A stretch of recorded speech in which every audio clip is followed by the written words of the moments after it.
one. Listen closely. You are standing at the threshold of something history has long anticipated. The shifting of wealth, power, and influence is not an idea. It is a decree written in heaven. This moment has been prepared long before you were born. You are not here by chance. You are not here by mistake. You were set apart for such a time as this. You've walked through seasons of silence, long nights where bills piled higher than hope, days when people looked at you and thought you had missed your chance. But what they didn't see is that those very trials were sharpening you, refining you, molding you into the kind of vessel heaven could trust with abundance. Think of Ruth gleaning behind the harvesters, gathering leftovers, unseen and unnoticed. Yet in one divine turn, she was brought into ownership, into inheritance, into covenant promise. That same God who lifted Ruth from the field to the feast is the one preparing to lift you from survival into overflow. I want you to picture this: a dam holding back a mighty river. For years, the pressure builds behind the walls, quiet, invisible, unrelenting.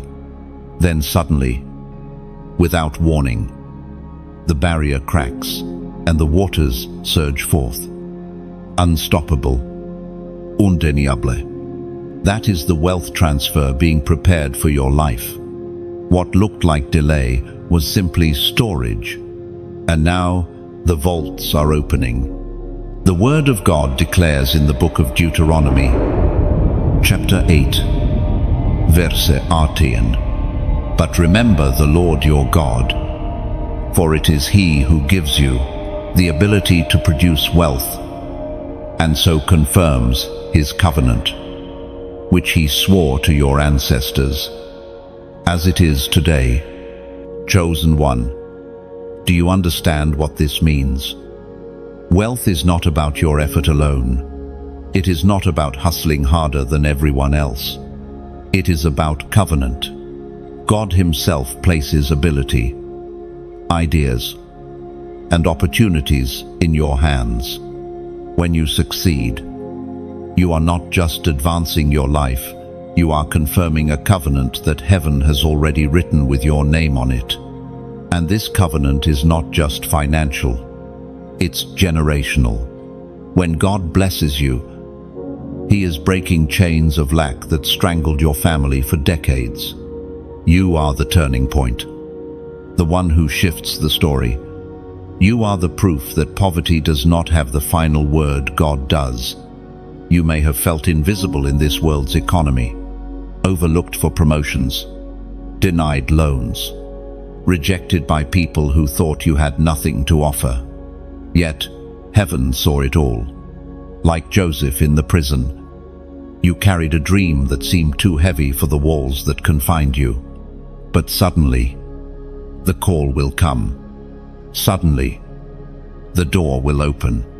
Suddenly, you will step into a position where nations will depend on the wisdom and wealth God has entrusted to you. Do not despise the waiting. The waiting shaped your integrity. The waiting tested your faith.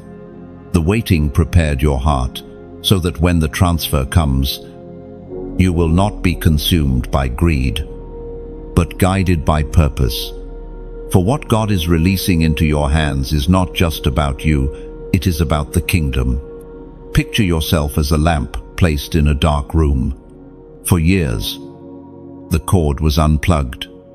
No light, no glow, just silence. But now, the switch is being flipped. The current of heaven is flowing, and suddenly the room cannot ignore your light. That's how this wealth transfer will move. It will expose your calling, reveal your strength, and make clear that you were chosen all along. Chosen one. This is the time to stand tall, the time to speak boldly, the time to live as if heaven's promise is more real than earth's limitation. If this word is stirring your spirit, Let your voice be heard. Write it in the comments. I step into my inheritance.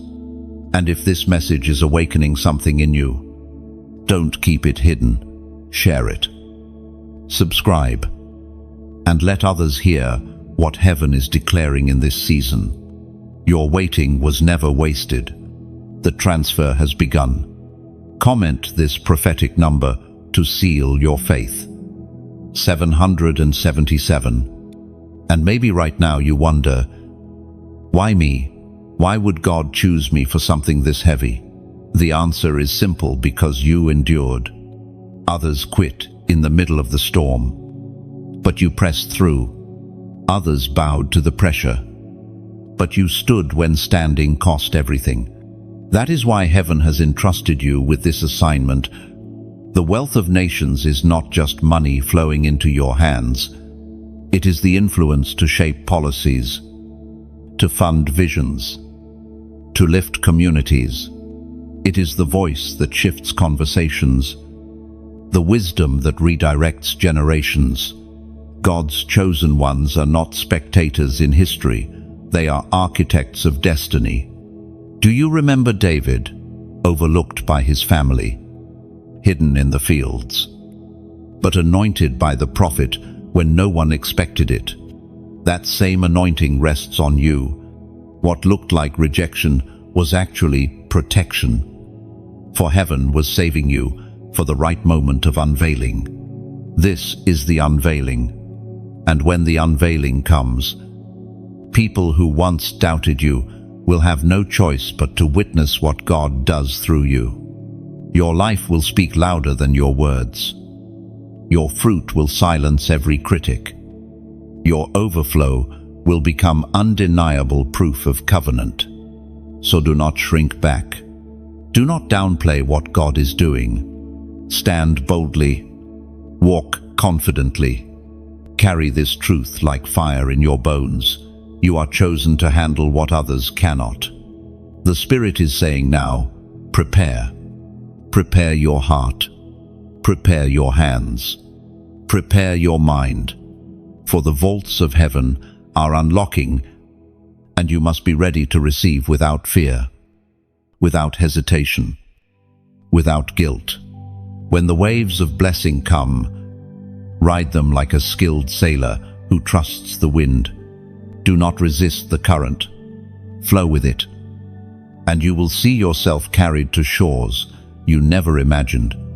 Chosen one, the transfer has begun, and this time, nothing, no demon, no delay, no doubt can stop it. Comment 777 now as your prophetic agreement, and let your declaration echo in the heavens. You were never ordinary. The fingerprints of heaven have always rested upon your life.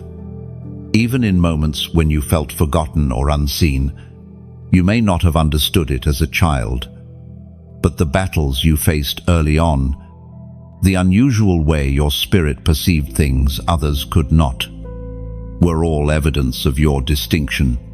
There has always been a mark upon you, something that separated you from the crowd. Though you tried so hard at times to fit in, think back for a moment to your earliest memories of difference. Maybe it was the way you could sense pain in others before they even spoke. Maybe it was the way you carried questions too deep for your age. Or maybe it was simply that the ordinary rhythms of life never satisfied you. Others could live easily in distraction, but you felt an inner restlessness, an ache that only divine purpose could answer. That restlessness was not a flaw. It was the compass of destiny.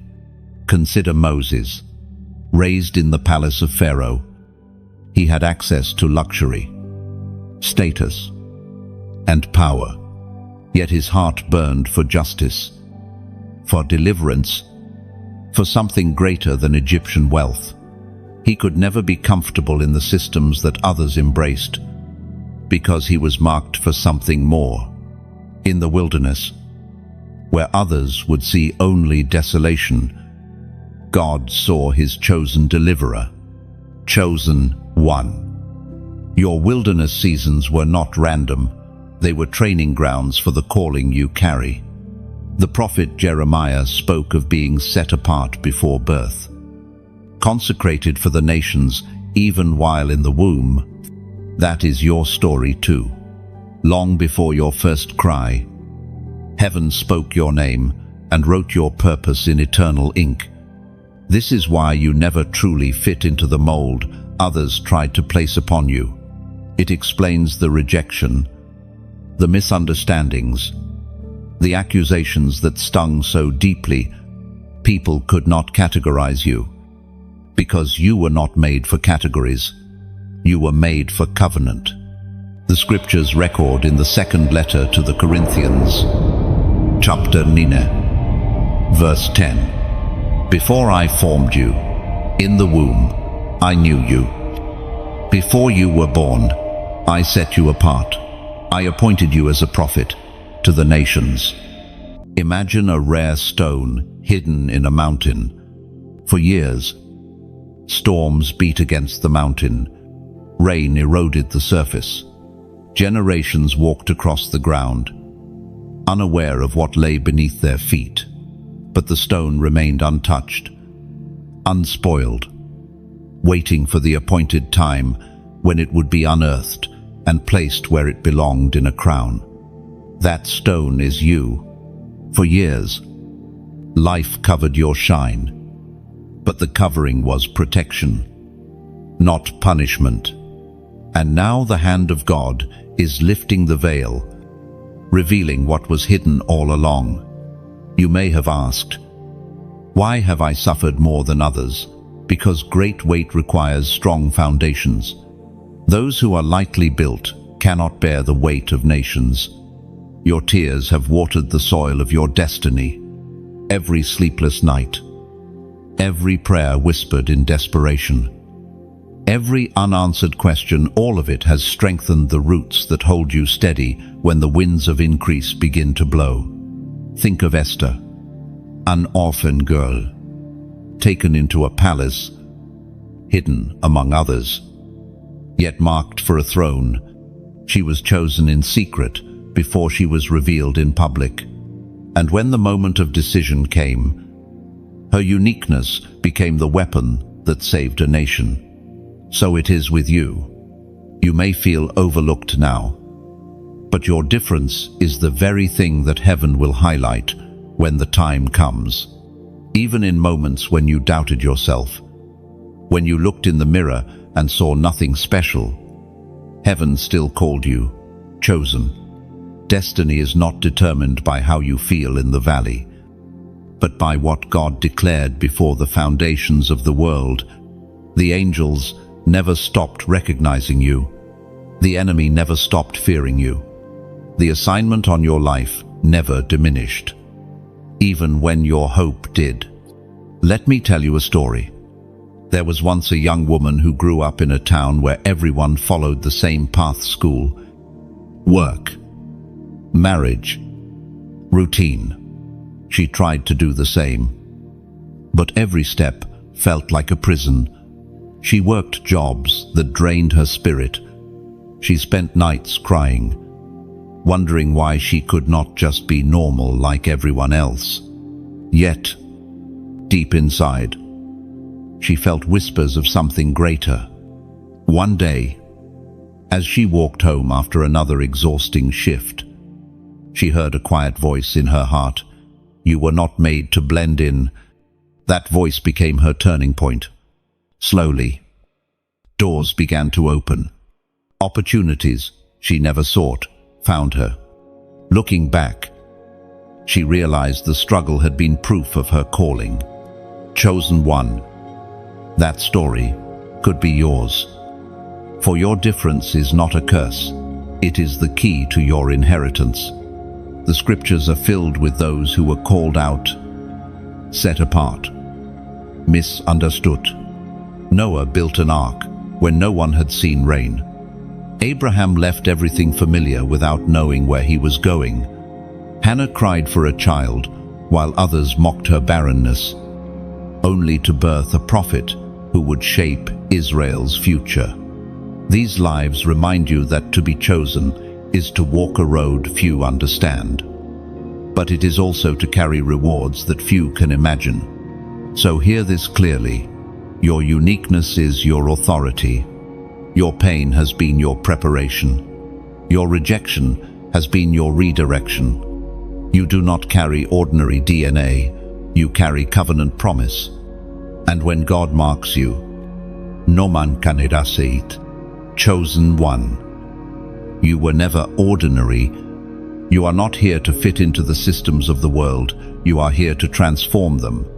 The very thing that made you feel out of place is the very thing that qualifies you to step into your inheritance. Lift your head, steady your heart, and remember, heaven has already declared who you are. The struggle before the overflow, that is where you have been living, and you know it well. Sleepless nights where you counted every coin, moments when betrayal emptied not just your pockets but your heart, seasons where you wondered if God had forgotten you. Yet, chosen one, every trial has been a seed, every loss has been a lesson, every delay has been part of the blueprint. Do you remember the Israelites wandering 40 years in the desert? What should have been an 11-day journey stretched into decades. Why? Because the desert wasn't punishment, it was preparation. God had to take slavery out of their minds before he could place promised land into their hands. You, too, have walked deserts that tested your faith. Those deserts stripped you of pride, taught you dependence, and forged endurance. Without the desert, you would not be ready for the overflow. It is written in the first letter of Peter, chapter 5, verse 10, "And the God of all grace, who called you to his eternal glory in Christ, after you have suffered a little while, will himself restore you and make you strong, firm and steadfast."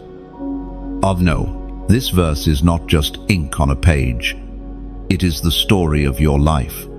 The suffering was for a little while. The restoration is eternal. That means every night of struggle is now currency in the spirit, exchanged for strength, stability, and honor. Let me paint a picture. A blacksmith places iron into the fire. The heat is unbearable. The sparks fly. The hammer strikes again and again. From the outside, it looks like destruction. But what is really happening is transformation. The iron is being shaped into a weapon, sharpened into an instrument of power. That was your season of pain.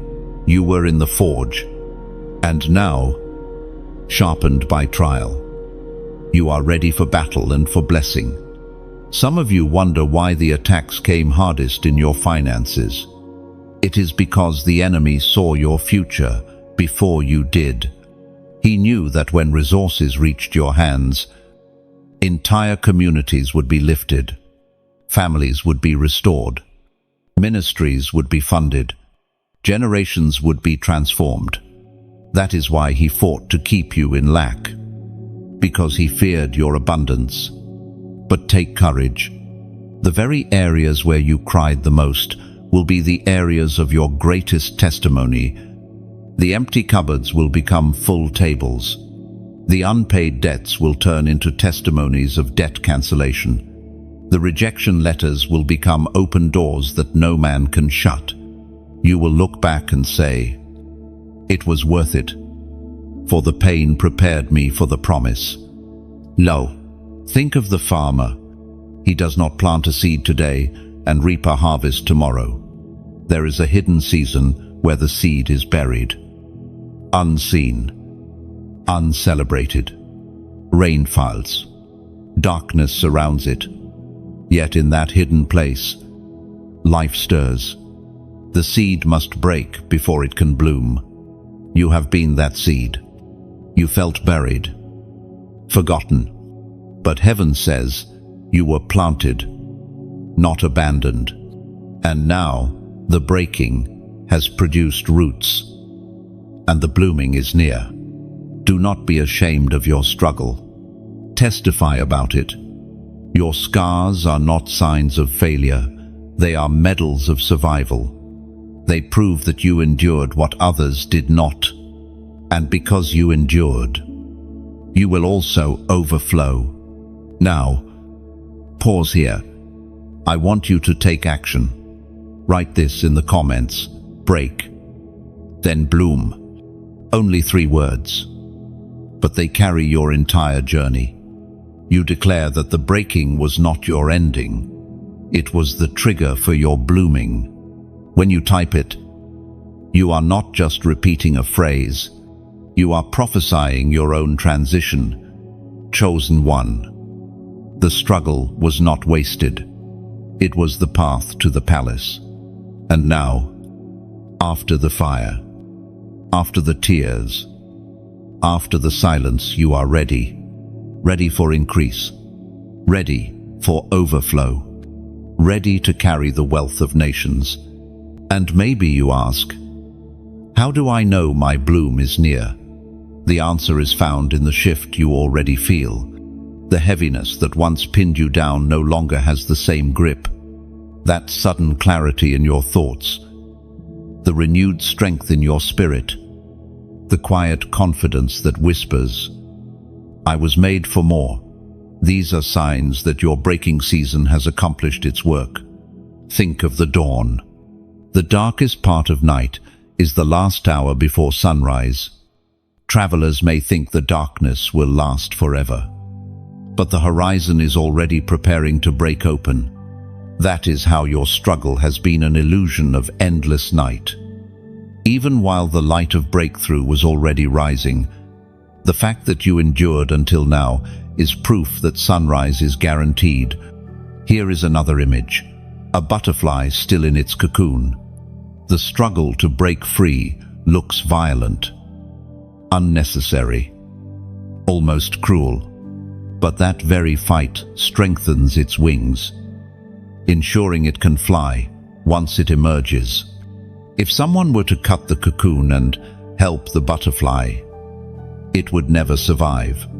Your struggle, chosen one, was not cruelty. It was preparation for flight. And when you bloom, you will not bloom in secret. Just as flowers release fragrance for all to smell, your testimony will release hope for all to see. Others who are still in their breaking season will look at your life and realize, if God did it for them, He can do it for me too. Your story becomes a seed for someone else's harvest. So hold this truth close. Your scars are not shame. They are strategy. Heaven will use them as proof of authenticity.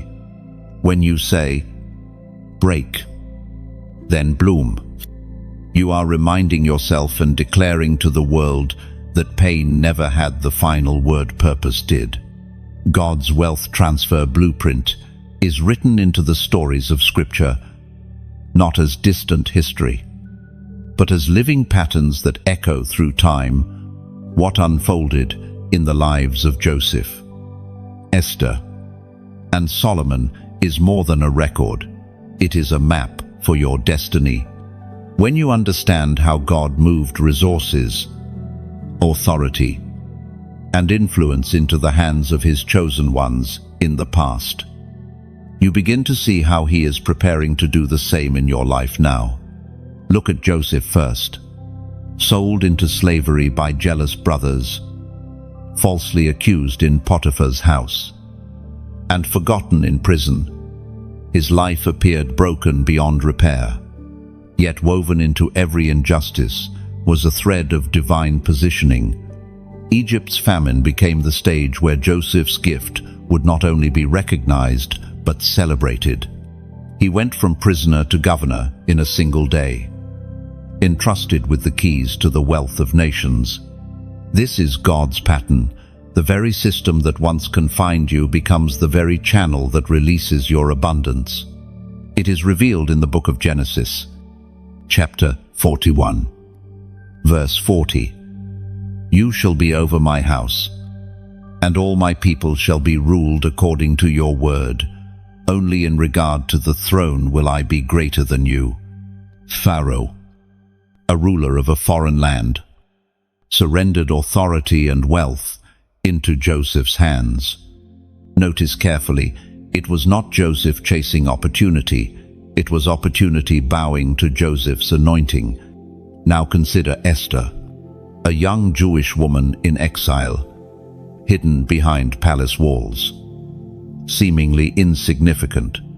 Yet when the destiny of her people hung in the balance, her position in the king's court became the bridge between annihilation and survival. Her courage unlocked favor, and that favor unlocked resources to preserve an entire nation. The wealth of a kingdom was redirected because one chosen woman embraced her assignment. The blueprint is clear. When you step into purpose, provision follows. Solomon's story adds another layer. He did not inherit wealth by chance.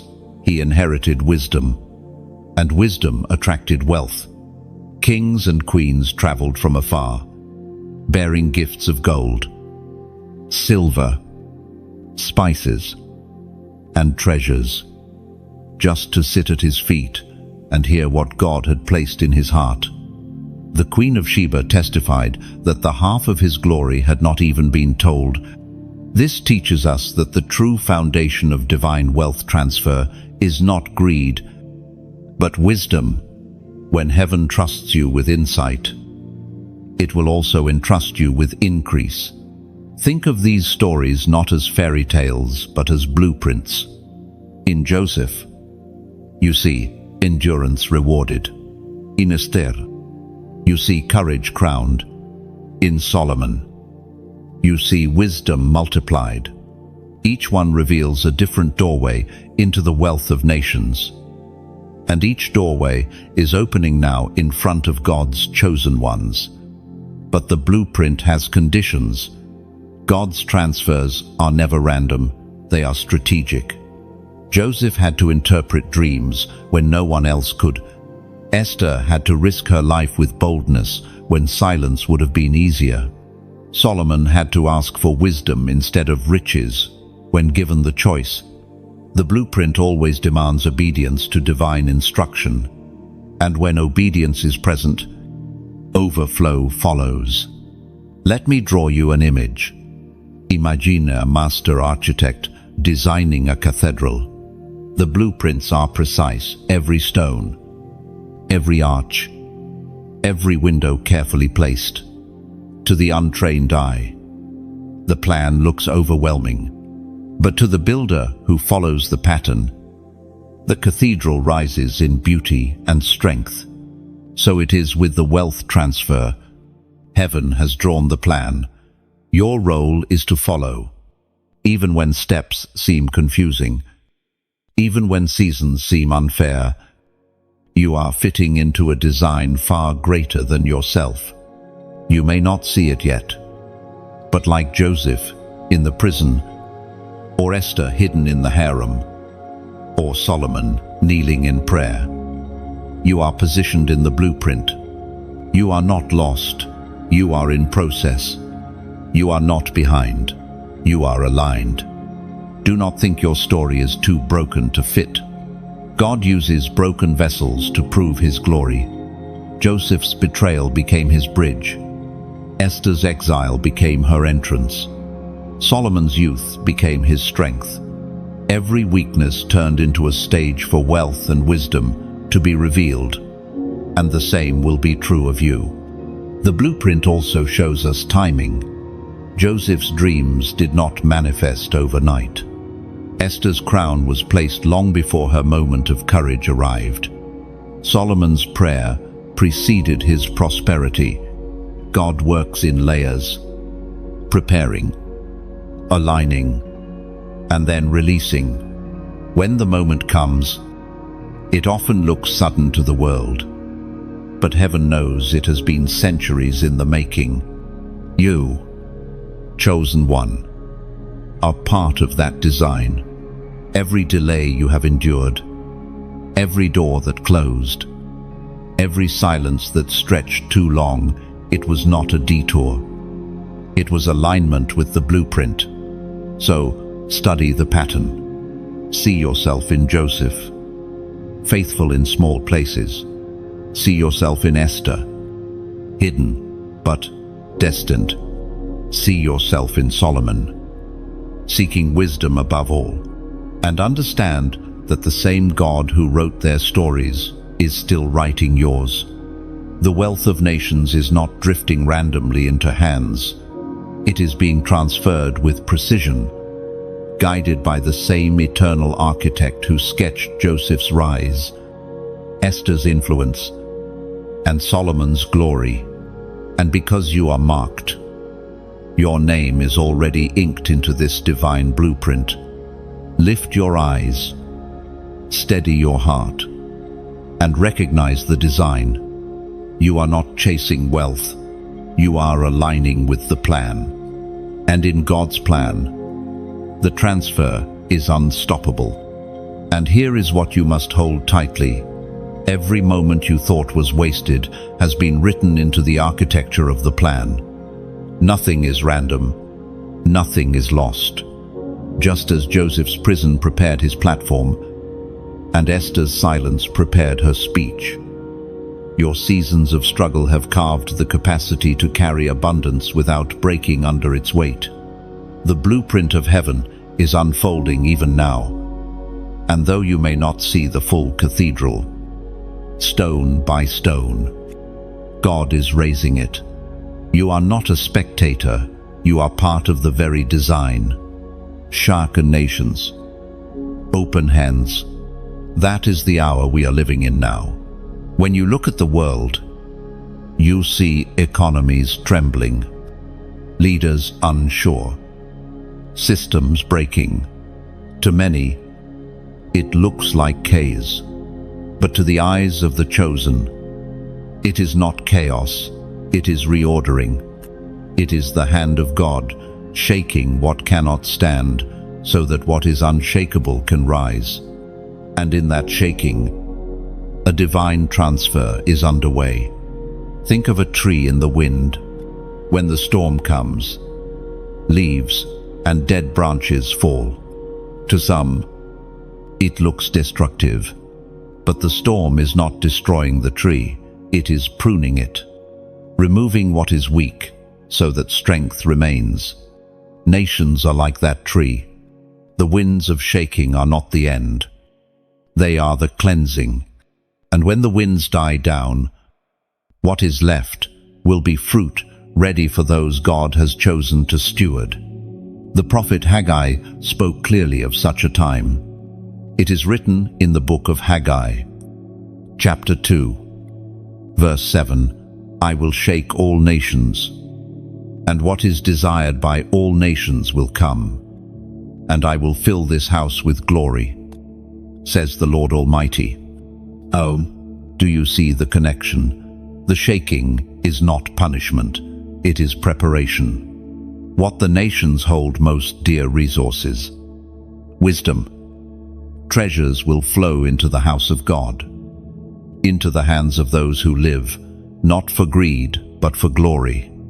That means into your hands. Chosen one, so long as you carry the heart to steward what He entrusts. And here is something we must speak of with honesty. When God pours out wealth, He does it not so that we can hoard it, but so that it can flow like a river. Rivers that stagnate become poisonous, but rivers that keep moving give life wherever they go. You are called to be a river, not a réservoir. This is why, even in small beginnings, practice generosity. Giving is not about losing, it is about aligning with the flow of heaven. Picture a candle, lighting another candle. The first does not lose its flame, but suddenly There are two lights instead of one. So it is with giving. Every time you release, heaven ensures more is kindled. Now, let me speak to you personally. If these words have stirred your heart, if they have reminded you of who you are and where you are going, then I invite you to support this work, not because you are pressured, not because you are obligated, but because together we are building something eternal. Just as a farmer sows into soil, expecting a harvest, so every seed given into this ministry becomes part of a greater field of souls reached, lives transformed, and nations touched. Think of your support as planting into a garden that you may never fully walk in, but generations after, you will enjoy its fruit. Isn't that beautiful? To give not just for today, but for tomorrow, to place a brick in a wall of faith that others will lean on long after you are gone. That is what your giving does.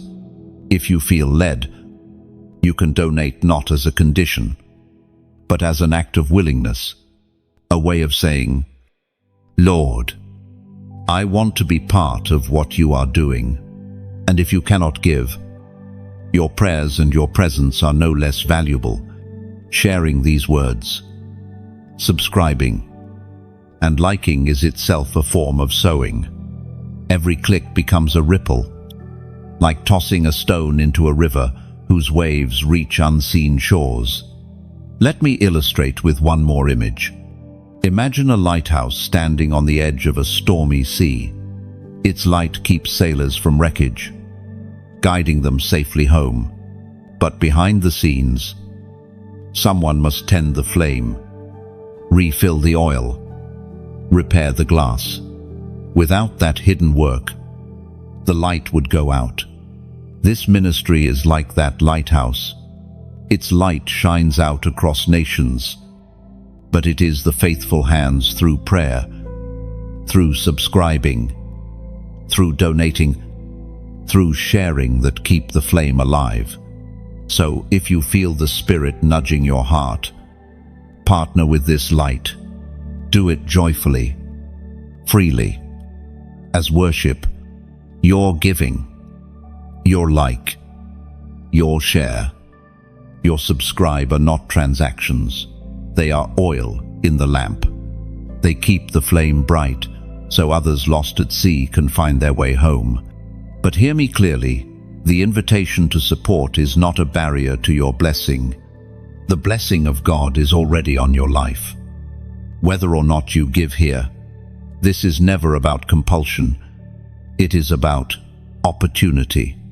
And when opportunity aligns with obedience, fruit multiplies.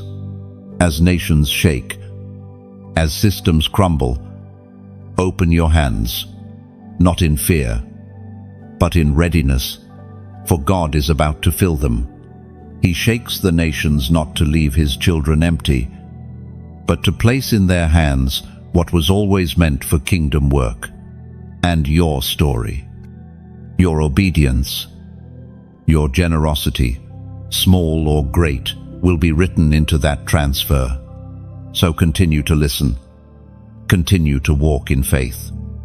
And know this, you are not abandoned in the shaking. You are positioned for the harvest. And as you walk forward, remember this, the shaking of nations is not meant to make you fearful, but faithful. Every tremor is a reminder that earthly systems are fragile, yet heaven's kingdom is unshakable. When you choose to stand, to give, to share, to support, you are aligning yourself with what cannot be broken. Think of yourself as a root in the soil while the storm bends branches and strips leaves. The root only grows deeper, stronger, more unmovable. That is who you are. That is what your obedience secures. In the shaking, you are not lost. You are planted. In the transfer, you are not overlooked. You are entrusted. The glory is closer than you think. From survival to dominion, that is the shift taking place in your life. For too long, you have lived in survival mode, counting every coin, stretching every resource, hoping the month would end before the money ran out. That survival mindset was not a lack of faith, it was the reality of your battle. But survival is not your destiny. Dominion is. Dominion means more than having enough. It means walking in authority, managing resources with wisdom, and becoming a pillar others can lean on. Dominion means you are no longer at the mercy of circumstances, you become the one shaping them. Just as a lighthouse does not bow to the storm but stands firm to guide ships to safety, so will your life stand in stability when others tremble. We see this transformation in the story of Joshua. He had survived the wilderness years, but he was not called to remain in survival. His assignment was to lead Israel into promise, to take territory, to establish dominion. Scripture records God's instruction to him in the book of Joshua, chapter 1, verse 9. Have I not commanded you? Be strong and courageous. Do not be afraid, do not be discouraged. For the Lord your God will be with you wherever you go. Not chosen one. Do you hear the tone of heaven? Strength, courage, dominion. Joshua could not lead from a survival mindset. He had to step into boldness. And so must you. Picture a bird kept in a small cage for years. When the door is finally opened, it hesitates. Freedom is there. Yet fear whispers, what if I fall? That is what survival mode does. It conditions you to stay small. Even when the sky is waiting, dominion is choosing to spread your wings and trust the wind of God's Spirit to carry you. You have seen lack. You have tasted struggle, but that was training, not your permanent address. The God who brought manna in the desert is the same God who brings harvest in the land of promise. Dominion means you are not only fed, you are feeding others. You are not only blessed, you are a blessing. Think about Joseph again. In the prison, he survived. But in Pharaoh's palace, he moved in dominion. He was not waiting for handouts, he was distributing grain to nations. The transfer from survival to dominion changed him from a dependent into a dispenser. That is your story too. And dominion has layers. It is not just financial, it is spiritual, emotional, and generational. To walk in dominion means your peace is unshakable, your faith unmovable, and your influence undeniable. Others look to you not because you boast, but because you carry stability in unstable times. Imagine a candle. When hidden in a corner, it gives light only to itself. But when lifted high on a stand, it lights the entire room. Dominion is when your life is lifted not for your pride, but for the benefit of others. Your flame becomes a source of direction for many. Now pause and reflect. The enemy fought so hard to keep you in survival because he feared your dominion. He knew that once you shifted, families would change, communities would rise, and nations would feel the impact of your obedience. That is why the warfare was intense, why the waiting felt endless, why the silence was heavy. But all of it was pointing to this moment, your transition. Dominion requires faith steps. It means thinking bigger than your past, acting bolder than your fear, and trusting deeper than your doubts. You may feel small now, but dominion is not about what you see in your hand today. It is about what God has spoken over your life. And His word never returns empty. So I want you to anchor this truth. Write it not just in your journal but in your spirit. You are stepping out of survival. You are walking into dominion. As a prophetic act, declare it in the comments. 888. Why 888? Because in biblical symbolism, the number 8 represents new beginnings. To write 888 is to declare that not just one, but a complete cycle of new beginnings is opening over your life. You are saying, I am leaving behind survival. I am embracing dominion. My season of overflow begins now. And remember this, your dominion is not selfish. It is kingdom-centered. When you rise, others will rise with you. When your hands overflow, others will eat from your table. When your wisdom multiplies, others will learn from your counsel. That is dominion, the kind that glorifies God and builds His kingdom. Chosen one. Lift your head high. You are not a prisoner of your past. You are not chained to yesterday's lack. You are crowned with authority, clothed with favor, and anointed for dominion. The wilderness was your test, but the promised land is your inheritance. And in that land, you will no longer survive, you will reign. And as you reign, never forget, dominion is not loud pride, but quiet strength. It is walking into a room and bringing peace where there was confusion. It is carrying answers where others only see problems. It is planting seeds where others see only barren soil. Survival was the lesson, but dominion is the destiny. And every step you take now confirms heaven's decree. You are chosen to walk in authority. The enemy saw it coming. That is why your battles were so fierce, especially in the area of provision.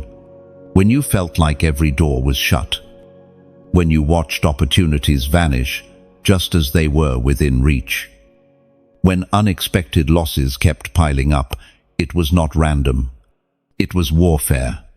The enemy knew that if you ever reached the place of overflow, you would not use wealth for vanity, but for victory, and that terrified him.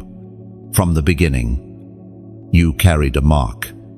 That mark was visible not only to heaven, but also to hell. Think of how Herod reacted when he heard of the birth of Jesus.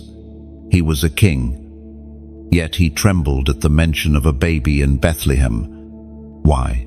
Because the enemy always fears potential before it manifests. You were attacked not because you were weak, but because your future was strong. It is recorded in the Gospel of John, chapter 10, verse 10. The thief comes only to steal and kill and destroy. I have come that they may have life, and have it to the full. On every financial setback, every sudden loss, every moment of scarcity was the thief attempting to abort your assignment. Yet notice what Jesus declares.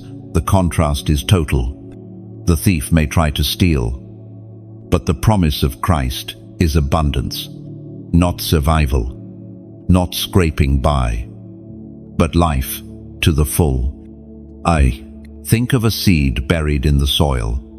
The enemy cannot see what it will become, but he senses its potential, so he tries to rot it, crush it, or keep it from sprouting. Yet once the seed breaks through, no amount of pressure can stop it from becoming what it was destined to be. You are that seed. The pressure was proof of your potential. The enemy tried to convince you that closed doors were rejection, but in truth, they were protection. Opportunities that disappeared were not for your loss, but for your preservation. If you had walked through them too early, you would have carried weight you were not yet ready to hold. God used even the schemes of the enemy as training ground, turning every attempted robbery into refining. Let me remind you of Job. He lost wealth, family, health, all stripped away in one crushing wave. Yet what the enemy meant for destruction became the stage for double restoration. At the end, Job's life overflowed more than at the beginning. His testimony echoes through eternity. The enemy may strike, but he cannot dictate the ending. That belongs to God alone. Your story carries the same rhythm. The assaults on your finances were designed to break you, but they became the furnace that purified you. The setbacks were supposed to silence you, but they forged a voice with authority. Every loss became a lesson. Every delay became depth. And all of it has shaped you into a vessel who cannot be bought, sharpened, or manipulated by money. Imagine a storm pounding against a mountain. Lightning strikes. Winds howl. Rains lash against the rock. To the storm, it seems relentless. Yet when the skies clear, the mountain still stands. Maybe a few stones rolled. Maybe some soil shifted. But the mountain itself remains unshaken. That mountain is you. Every storm you endured has left scars, but it has also proven your strength. And here is a mystery. The enemy's very attacks have accelerated your preparation without pressure. Koal, Roman. Koal. But under pressure, it becomes diamond. Without fire, cold remains hidden in order. But under fire, it shines pure. Without battle, a soldier remains untested. But through battle, they become victorious. Without your battles, you would not be ready for the weight of wealth now being placed in your hands. This is why you can look back without shame. Even the seasons where you stumbled, even the nights where you doubted, were not wasted. The enemy may have whispered that you were finished, but every morning you woke up and chose faith. Even if it was faith as small as a mustard seed, you proved him wrong. Think also of Paul, shipwrecked, beaten, imprisoned, yet unstoppable. He wrote letters that shaped nations while chained in a cell.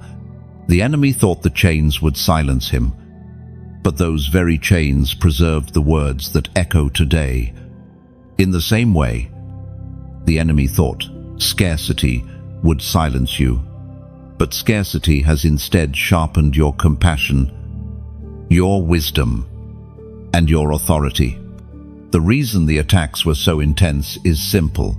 You are dangerous to the kingdom of darkness. With resources in your hands, you will not build monuments to yourself. You will build bridges to the broken. You will rescue families, empower communities, and fund the work of the gospel. Every coin, every talent, every treasure placed in your care becomes a weapon against poverty, injustice, and despair. That is why hell trembled at your future. Now the tables are turning. What was withheld will be released. What was stolen will be restored. What was delayed will be accelerated. The thief tried to write your story, but the author of life has already signed the ending, and that ending is abundance, dominion, and unshakable provision. Chosen one, do not be discouraged by the battles of the past. They are your resume. They prove that you can be trusted with more. They testify that you endured what many could not. And because you endured, you will reign. You are stepping into a season where the enemy's grip is broken, and heaven's gates are opening. The struggles of yesterday are becoming the testimonies of tomorrow. The one who tried to destroy you will watch helplessly as you walk in dominion, and the wealth of nations which he fought so hard to keep from you, will flow into your hands at the appointed time. Lift your eyes. The attacks were proof of your assignment. The warfare was confirmation of your calling. And now, the very thing the enemy feared most is upon you. The transfer has begun. Hidden treasures in secret places. That is where God has positioned the resources for his chosen ones. What you see in the natural may look empty, but in the spirit, vaults are waiting to be opened. The treasures of heaven are not always obvious. They are often hidden where only faith, obedience, and divine timing can uncover them. The scriptures declare in the book of Isaiah, chapter 45, verse 3, I will give you hidden treasures, riches stored in secret places, so that you may know that I am the Lord, the God of Israel, who summons you by name. Notice the pattern. The treasures are hidden not to deny you, but to confirm you. They are concealed, so that when they are revealed, you will know beyond doubt that it was the Lord who placed them in your hands. If they had been easy to access, you might have mistaken them as the work of chance or the fruit of your own ability, but by being hidden, they become evidence of God's covenant and his calling upon your life. Think of the manna in the wilderness.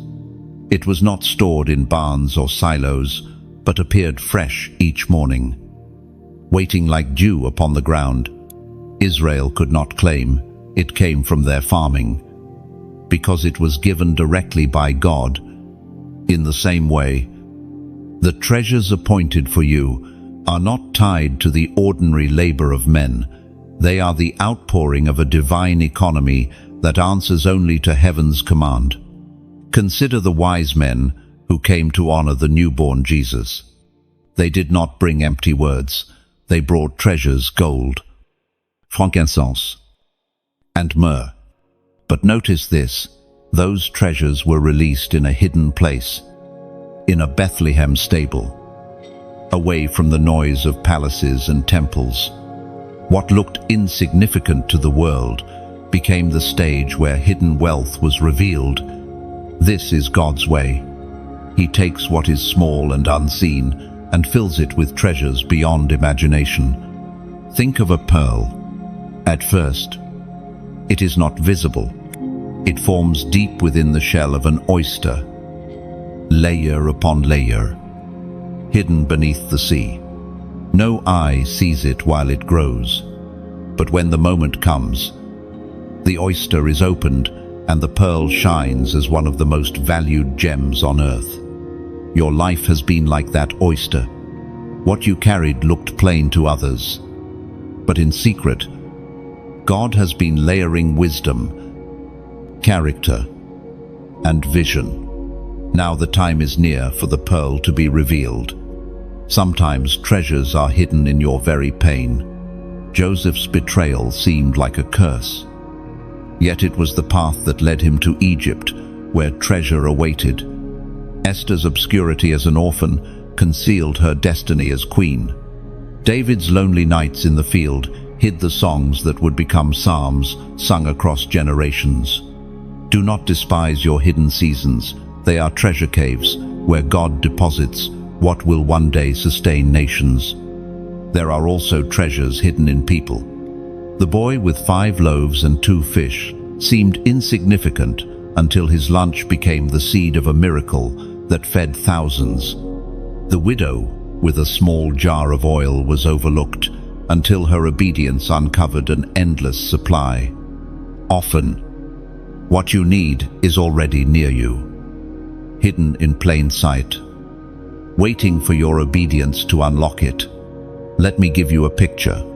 Imagine a vast desert. On the surface, it looks barren, endless sand with nothing to offer. But beneath the ground lies oil, water, and minerals worth more than kingdoms.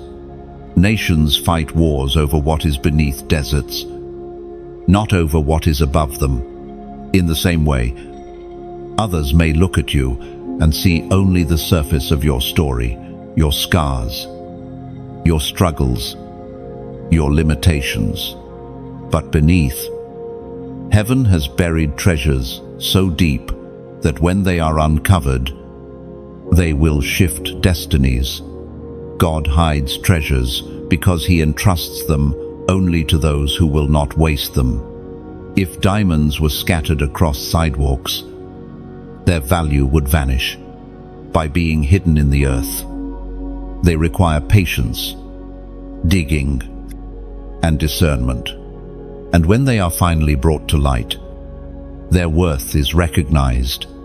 The struggles you endured, the prayers you prayed, the obedience you walked in, all of it was the digging process. Heaven saw that you did not give up. And now the diamonds of destiny are rising into view. And these treasures are not only material, they are ideas, visions, and divine strategies. Some of the most valuable wealth heaven releases is not silver or gold, but wisdom. Solomon's riches began with wisdom. Daniel's influence came from divine insight. Paul's treasure was revelation that could not be taught in schools. These are the treasures stored in secret places, and they are being handed to you now. Picture yourself standing in front of a locked vault. To others, it looks impenetrable, but God hands you the key. As the door swings open, you see not just gold and jewels, but scrolls of wisdom, maps of destiny, and blueprints for the future. This is what it means to receive hidden treasures. You are not just enriched, you are equipped, chosen one. Understand this clearly. The treasures are not hidden from you, they are hidden for you. They were kept safe until the moment you were ready, until your character could sustain the weight of wealth, until your heart was aligned with kingdom purpose. The delay was not denial, it was preservation. Now, as nations shake and systems crumble, the vaults are opening. Treasures long concealed are rising to the surface. Opportunities that seemed closed are about to be revealed.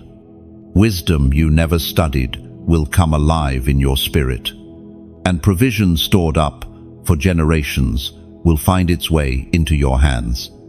Hold fast, for you are entering a season where hidden treasures will no longer remain hidden. The God who calls you by name is unlocking secret places, and when they open, the world will know it was not chance, not effort, not coincidence. It was the hand of the Lord, fulfilling His covenant and marking you as His chosen steward of wealth.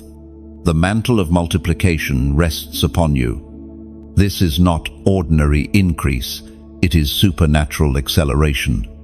What God places in your hands will not remain small. The seed you sow will not return as a seed, but as a field. The jar you pour will not empty, but overflow. Multiplication is the mark of heaven upon the chosen, and it is about to manifest in your life.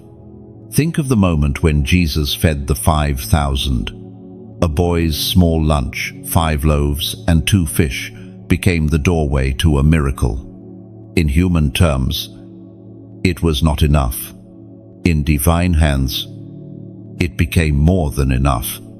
Everyone ate, and baskets were left over. The boy gave little, but heaven multiplied much. Chosen one. This is your season of baskets overflowing. The scriptures record in the second letter to the Corinthians, chapter 9, verse 10. Now he who supplies seed to the sower and bread for food will also supply and increase your store of seed, and will enlarge the harvest of your righteousness. Notice carefully, the promise is not just addition, but increase. God supplies seed. Yes, but He also enlarges it. The pattern of heaven is multiplication. This is why your small beginnings were never insignificant. That little faith, that little seed, that little step of obedience, heaven has already breathed multiplication upon it. Think of a single flame, alone. It seems fragile, but when it touches another candle, suddenly there are 2 lights, then 4, then 10. Soon, an entire room glows. This is the nature of multiplication. It spreads faster than logic can contain. The fire you carry will not stay confined. It will ignite others. And before long, what began with you will cover families, communities, even nations. Multiplication also happens through wisdom. Solomon asked for understanding, not riches. Yet riches multiplied in his hands because wisdom attracted them. Ideas, strategies, and discernment multiplied into palaces, into influence, into legacy. God is placing wisdom in you that will multiply what you touch. Just as surely as Joseph multiplied grain in Egypt to feed nations during famine, perhaps you look at your life and see only little, a little strength, a little resource, a little hope. Yet heaven specializes in turning little into much. The widow in Zarephath thought her last handful of flour would be her ending, but when she obeyed, her jar never ran dry. What you call small, heaven calls seed, and seed always multiplies. Here is a vision. Picture an orchard. At first, it begins with one tree. That tree produces fruit. Inside each fruit are seeds. Each seed has the power to produce another tree, which will bear more fruit, with more seeds. Soon, what began as one tree becomes an entire forest. That is what God is doing with your life. You are not just carrying fruit, you are carrying forests. So do not despise what is in your hand today. The mantle of multiplication means that your not enough is already becoming more than enough. The key is not the size of the seed, but the faith of the sower. And you have sown through tears, through sacrifice, through hidden seasons. Heaven has counted every seed, and now the harvest is ready. Pause now and declare it publicly as a prophetic act. Write this in the comments. More shall come. 3 words only, but full of power. You are declaring that multiplication is not theory. It is reality. You are aligning your spirit with heaven's flow of increase, confessing that what you hold today will multiply beyond recognition tomorrow. Chosen one. You are stepping into a season where multiplication will touch every area: your finances, your wisdom, your influence, even your peace. What you carry will multiply because heaven has decreed it so. The mantle is upon you. Walk in it boldly. And here is what makes multiplication even more extraordinary. It rarely looks like multiplication at first. Often, it looks like loss. The seed must leave your hand before it enters the soil. The soil swallows it. For a time, it looks as if it has disappeared forever. But under the surface, unseen and silent, the process begins. Multiplication always requires faith in what you cannot see yet. Think of Abraham. God promised him descendants as numerous as the stars. Yet for years, he and Sarah remained childless. To the natural eye, it seemed impossible, but hidden within that long wait was the multiplication of nations. One son, Isaac, became the seed of a covenant people. What looked delayed was simply the preparation of a multiplied promise. The principle is this: multiplication begins in surrender. When the boy gave his lunch, he let go of what seemed too small to matter. When the widow poured her oil, she risked her last hope.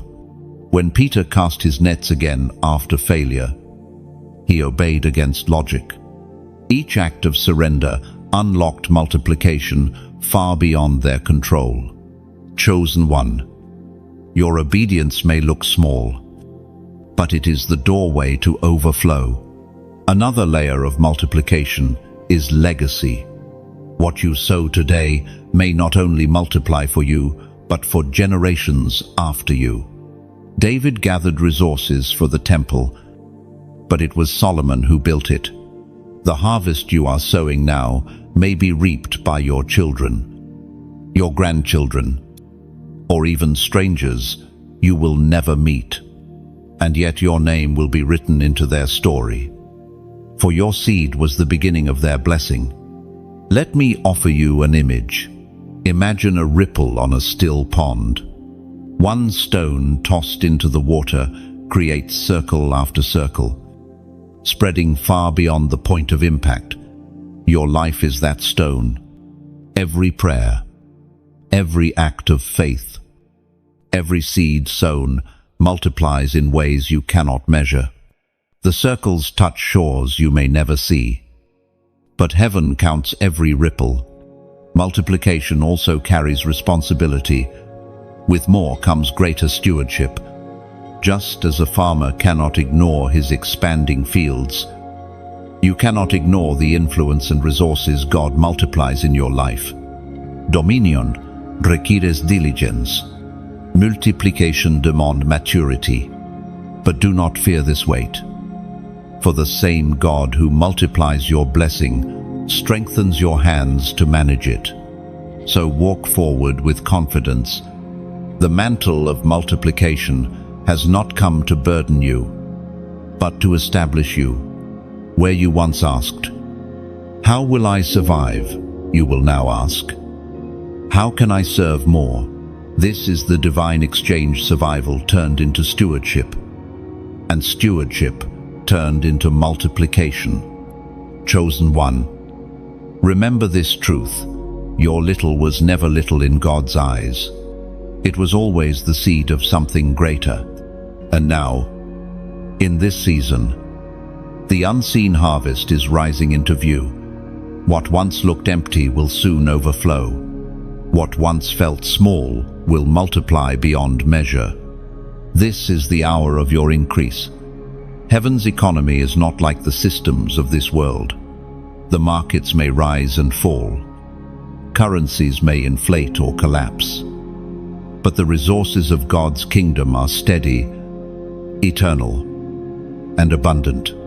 You, chosen one, are called to live by heaven's economy, not bound to the fragile rules of men, but anchored in the unshakable flow of divine provision.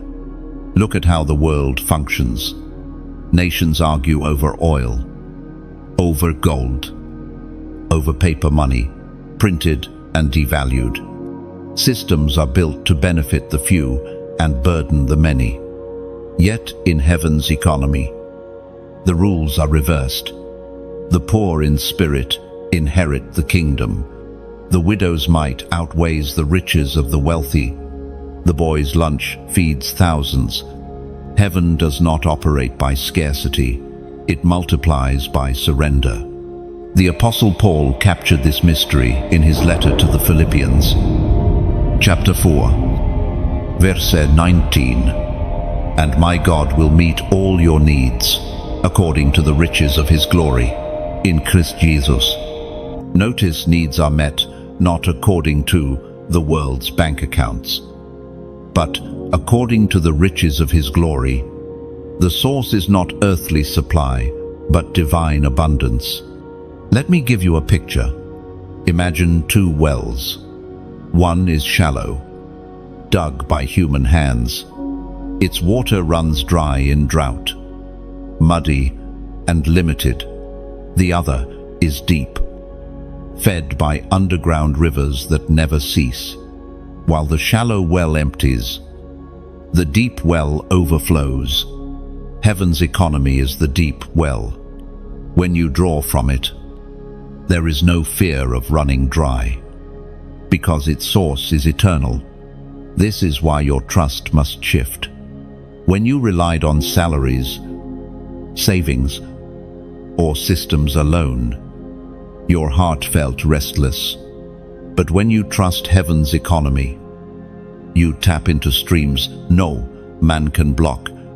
Doors may close, but provision flows another way. A job may end, but opportunities arise out of nowhere. What sustains you is not luck, but covenant. And here is the beautiful truth.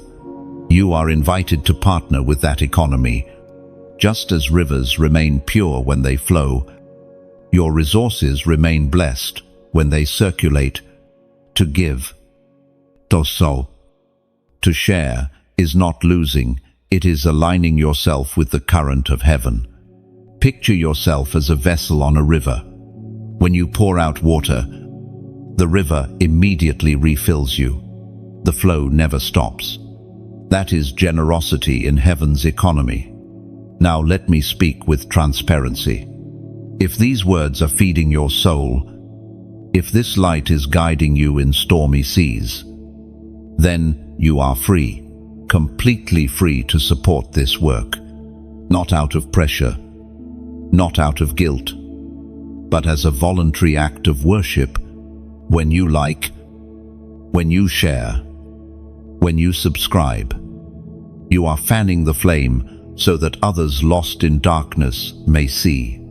When you donate, you are not paying for a word, you are planting into a field that will outlive you. Think of it this way. A lamp shines in your house because someone keeps the oil filled. Without the oil, the flame dies, no matter how strong the wick. This ministry is like that lamp. Its light continues because of faithful hands that pour in oil through prayer, through presence, through generosity. Your gift, whether large or small, is oil in the lamp. It ensures that the light keeps burning for those still walking in night. Another image. Imagine a vineyard. Vines heavy with grapes stretch across the hills. The wine produced brings joy to many, but behind the vineyard are unseen laborers, those who planted, watered, and tended the vines year after year. Without them, no one would drink. When you choose to give, to subscribe, to support, you become one of those unseen laborers. You are part of a harvest far greater than yourself. And know this, heaven never overlooks the hand that gives. Even a cup of water offered in his name is remembered. Your like, your share, your subscribe, your donation are not small clicks or coins. They are ripples, stones, oil, seeds, acts that join heaven's flow of multiplication. And when done willingly, they become worship. But hear me clearly again. You are not compelled. This is not a demand. It is an invitation. Just as a flower opens freely to the sun, giving is beautiful only when it is voluntary. To support this work is to say, I believe in keeping this light shining. And whether you choose to give or not, know that God's love for you is unchanging. His blessing is unstoppable, and His calling on your life is certain. So let your heart decide. If you feel moved, let your action follow. If you feel peace, then give with joy. If not, then carry this word in your heart as a seed. Either way, heaven's economy is already flowing toward you. Chosen one. Step into this truth. Your life is no longer governed by shallow wells. You drink from rivers of glory. You walk in covenant provision. And as you walk, remember, you are not surviving this world's systems. You are thriving in heaven's economy. And maybe, right now, you feel like one of those vessels empty, weary, unsure if you have anything left to pour. Take courage. Rivers refill empty vessels first. The very places where you feel dry will be the places God overflows. Think of rain falling into a cracked jar. The jar cannot fill itself. But when the heavens open, it is satisfied. In the same way, your cracks will not disqualify you. They will become the openings where grace flows in. So walk without fear. Every like you press, every share you release, every subscribe you choose, every donation you sow is like opening your jar to the rain. Voluntary, gentle, yet powerful. Heaven sees, heaven remembers, and heaven multiplies. The system of this world says, hold tight or you will lose. Heaven says, open wide, and you will overflow. Umbide. Restoration of what was stolen. That is the heartbeat of God for His chosen ones. You have carried loss, disappointment, and the sting of things taken from you. Money slipped through your hands. Relationships dissolved. Opportunities disappeared. And sometimes it felt like the very ground beneath you was robbed away. But heaven's promise is this: nothing stolen remains stolen forever. In God's timing, restoration arrives not as a simple return, but as multiplication. We see this in the story of Job. His life was stripped bare in a single season: wealth, family, health, all stolen by a storm of suffering. Yet at the end, Scripture declares that Job received double for his trouble. What was meant to destroy him became the stage for restoration greater than before. And so it will be with you. The losses you thought were final will become the soil of your abundance. It is written in the book of Joel, chapter 2, verse 25. I will repay you for the years the locusts have eaten, the great locust and the young locust, the other locusts and the locust swarm, my great army that I sent among you. M8. Notice the wording, the years. God does not simply restore objects, He redeems time. The seasons you thought were wasted, the years that felt barren, the months of survival, He restores them all. That means the harvest waiting for you is not equal to what you lost, but greater, because it carries the weight of time redeemed. Think of a vineyard ravaged by fire. For a while, the vines look dead, charred, incapable of fruit. Yet the roots remain alive. With care, water, and time, new shoots emerge. The vineyard not only grows back, it often grows stronger, producing fruit richer than before. You are that vineyard. What the enemy thought was permanent damage is becoming the place of your sweetest fruit. Another image. Imagine a thief breaking into a home. He steals gold, jewelry, valuables, but he is caught. And by law, he must return not only what he stole, but more as repayment. In the same way, the enemy who stole from you is under divine law. He must return what he took, and heaven demands interest. Restoration is not optional, it is required by covenant. Sometimes what was stolen was not physical. For some, it was peace of mind. For others, it was innocence in childhood, or years lost to toxic cycles. For some, it was hope, vision, or joy. Yet God promises restoration in every dimension. The laughter that faded will echo again. The joy that felt impossible will flood your spirit once more. The vision you thought had died will awaken with new life. Let us recall the story of Naomi. She left Bethlehem with a husband and sons, but returned empty after famine and grief. She even said, "Call me Mara, because the Almighty has made my life bitter." Yet restoration came through Ruth. From emptiness, Naomi's arms were filled again with a grandson, Obed, through whom the line of David and eventually Jesus would come. Restoration is not only about getting back what you lost, it is about receiving better than what you imagined. Look closely at your own journey. Has there not always been a pattern of recovery?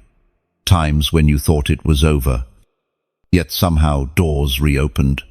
Times when despair screamed finality, yet hope found a way back. That was restoration in seed form, and now the full harvest is due. Restoration also reveals character. When Joseph's brothers stood before him in Egypt, terrified that he would repay evil for evil, Joseph spoke words that still echo today. "You meant it for harm, but God meant it for good." Restoration had not only given him authority, it had purified his heart. He could restore his brothers instead of retaliating against them. In the same way, your restoration is not only about wealth, it is about a heart that heals others, even those who wounded you. Imagine a tapestry torn apart. Threads hang loose, colors fray, and the picture looks ruined. But a skilled weaver takes those same threads, reworks them, and creates something even more beautiful than the original. That is restoration. God does not throw away your torn pieces. He weaves them back into a masterpiece with deeper color and greater strength. Understand this: what is being restored to you is not a replica of the past. It is a new creation. Job did not receive the same sheep, camels, and oxen. He received more. Naomi did not receive the same sons. She received a grandson tied to destiny. You will not receive a mere copy of what was lost. You will receive restoration shaped for your future, not your past. Chosen one, lift your faith to this truth. Every tear you cried was a deposit. Every night of sorrow was a seed. Every season of lack was a setup. And now heaven declares repayment. The years eaten by locusts, the treasures stolen by the thief, the joy buried by sorrow, all of it is being restored. Restoration is not coming slowly, it is coming suddenly. One day, Joseph was a prisoner. The next, he was a ruler. One day, Naomi was bitter. The next, her arms were filled with joy. One day, Job sat in ashes. The next, he stood in abundance. So it will be with you. Suddenly, restoration will turn your story. And when it does, the testimony will not be just yours. Others will see, marvel, and be strengthened. Your restoration will ripple into families, into communities, into nations. Because when God restores, He does not restore in silence. He restores with glory. The wealth of the wicked released. This is the moment prophesied across generations. Now, unfolding in your lifetime, what was stored up in hands that did not honor God is being redirected into the hands of His chosen. This is not fantasy, it is fulfillment. The scriptures have spoken of it. Prophets have declared it. And now the Spirit whispers, it is time. Oh, it is proclaimed in the book of Proverbs, chapter 13, verse 22. A good person leaves an inheritance for their children's children, but a sinner's wealth is stored up for the righteous. Oh, think about the depth of that promise. It does not only speak of provision, it speaks of transfer. Wealth gathered in greed, hidden in corruption, accumulated by oppression, will not remain in wicked hands forever. Heaven has decreed that it must shift, that it must move, that it must serve the purposes of God's kingdom. Consider the wealth of Egypt during Israel's exodus. For generations, the Israelites labored in slavery, their hands producing while their backs carried the weight of oppression. Yet when God's moment came, Egypt released treasure, silver, gold, and garments that the Israelites carried into freedom. What had been denied for centuries was transferred in a single night. This is the pattern of God: long delay, then sudden release. Now, picture the modern world. Systems rise and fall. Markets shake. Companies collapse. But the resources do not vanish, they shift. And heaven is aligning those shifts with your obedience, your faith, your assignment. The wicked may gather, but the righteous will inherit. That is the decree. Imagine a great river dammed up for years. The water builds pressure, collecting behind stone walls. To the people downstream, the river seems dry, as though water has disappeared. But in truth, it has been stored, waiting. When the dam finally bursts, the flow is unstoppable, rushing with force and filling every empty place. So it is with wealth stored in wicked hands. It is not destroyed, it is stored. And when heaven's command is spoken, the flood will break. This transfer is not for luxury alone, it is for legacy. The kingdom must advance.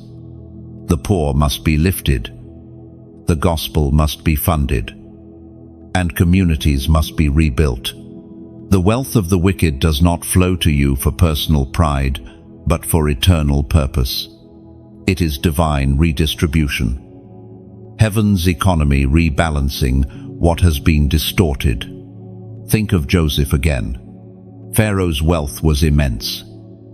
Yet it was Joseph who directed its use during famine. The abundance of Egypt became sustenance for nations. Without Joseph, that wealth would have remained selfish accumulation. With Joseph, it became survival for millions. The same will be true for you. Wealth in your hands will not rot, it will revive.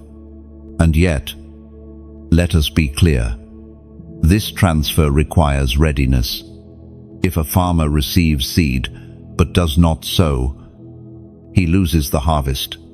If a steward receives wealth but lacks wisdom, he wastes it. That is why your years of struggle were necessary. They forged in you humility, discipline, and perspective. Now, when the transfer comes, you will not squander it. You will multiply it. Another image, a storm blowing across the land. It uproots weak trees, but the strong remain. When the storm passes, the fallen branches enrich the soil for those who endured. In the same way, the shaking of nations is redistributing wealth. The weak structures collapse, but the righteous, rooted in covenant, rise to inherit what remains.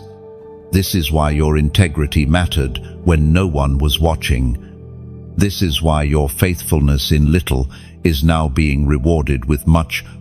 You proved that money could not control you. You showed that greed would not corrupt you. And now heaven entrusts you with what the wicked once claimed. So what should you do? First, believe the promise. Faith is the key that unlocks the vaults of heaven. Second, prepare your hands. Study wisdom. Grow in discipline. Strengthen your stewardship. The transfer is not only about receiving, it is about managing. Third, align your vision. Wealth without purpose drifts, but wealth tied to calling builds eternity. Think of it like rain falling on a field. To some, it produces mud. To others, it produces harvest. The difference is preparation. Those who sowed seed rejoice in rain. Those who sowed nothing complain of mess. You have sown in tears. Now the rain is falling. Your harvest is guaranteed. Now, pause with me. Let this truth sink in. The wealth of the wicked is shifting. It is not just a prophecy for someday. It is a declaration for now. You are not a spectator. You are a recipient. You are not overlooked. You are appointed. As a prophetic act, I want you to comment this number, 4,444. Why 4,444? Because the number 4 represents stability, foundation, and the corners of the earth. To write it 4 times is to declare complete establishment. You are saying, I am ready for wealth with foundation. I am prepared for resources to be established in my hands. Not fleeting, but enduring. I'll do. This is not superstition. It is symbolism. It is aligning your declaration with heaven's design.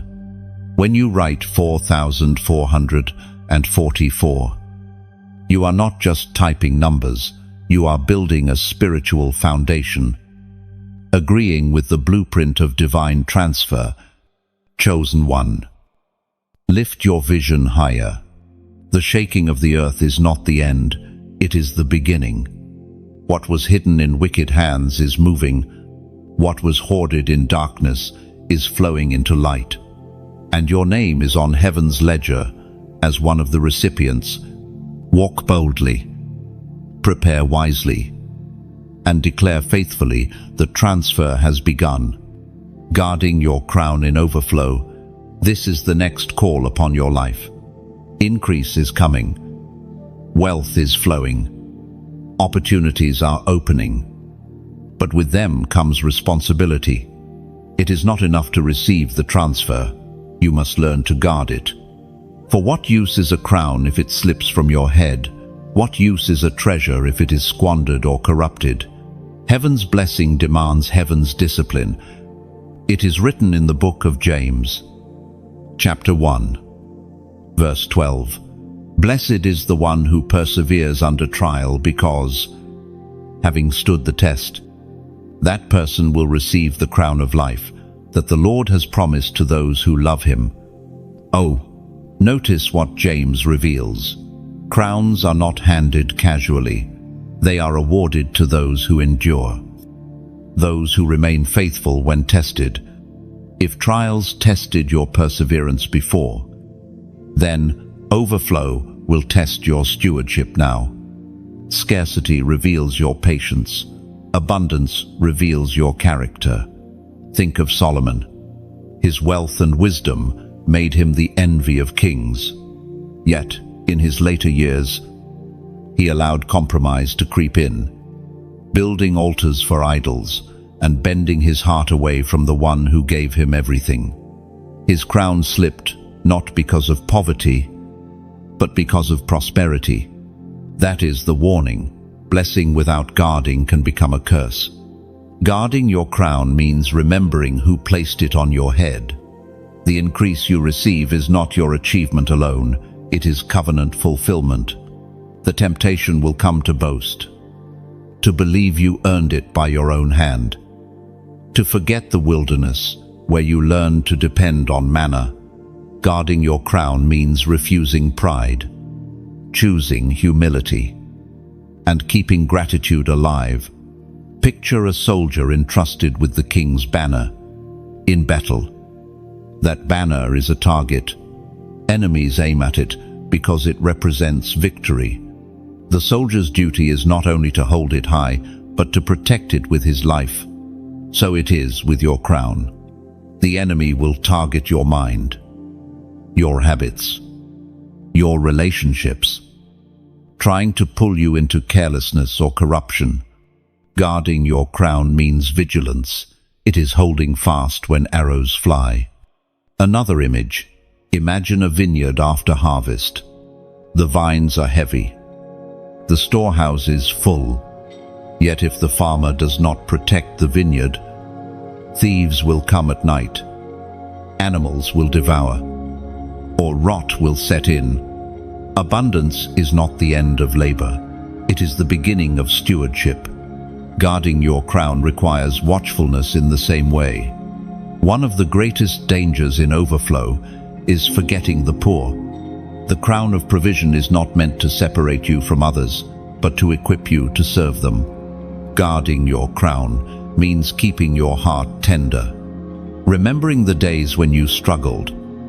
You remain generous when others are in need.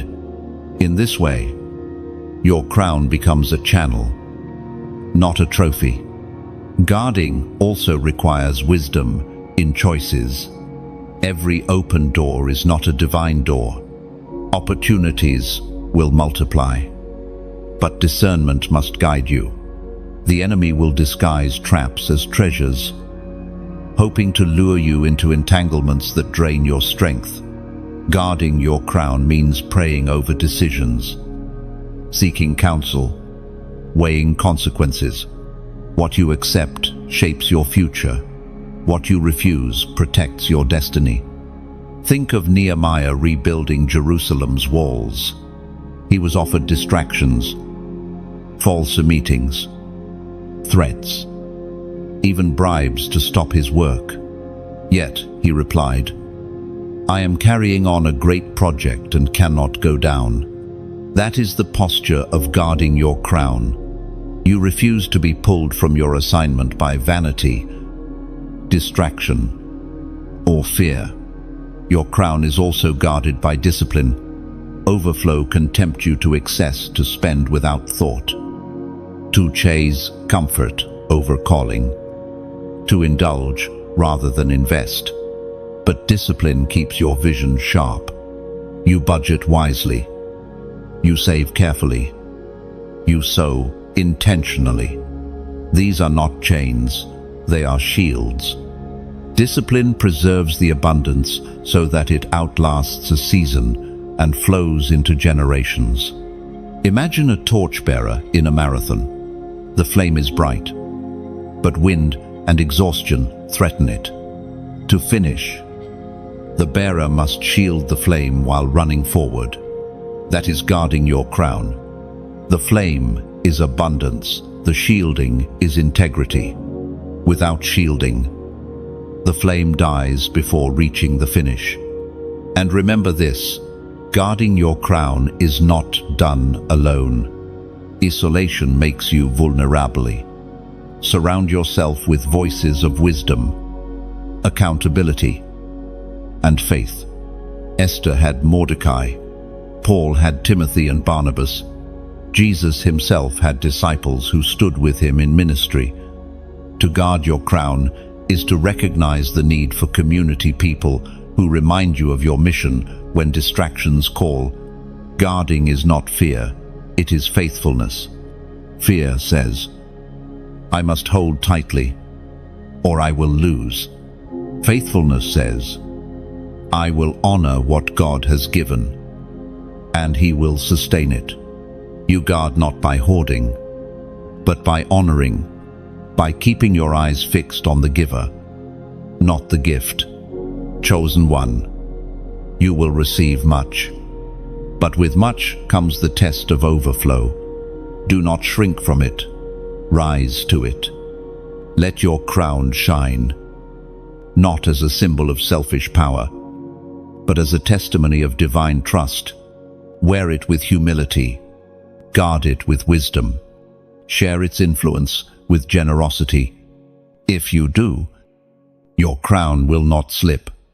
It will shine brighter with each year. It will bless not only you, but all who come near. And when you stand before the throne of heaven, you will cast it down in worship, saying, "It was never mine, it was always yours." Oh, and let this be your assurance.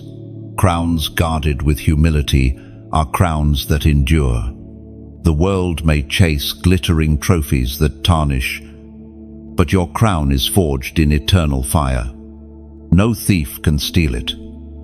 No rust can corrode it. No storm can topple it. Every act of obedience, every moment of gratitude, every choice of integrity is like another jewel set into its band. Wear it not with pride, but with purpose.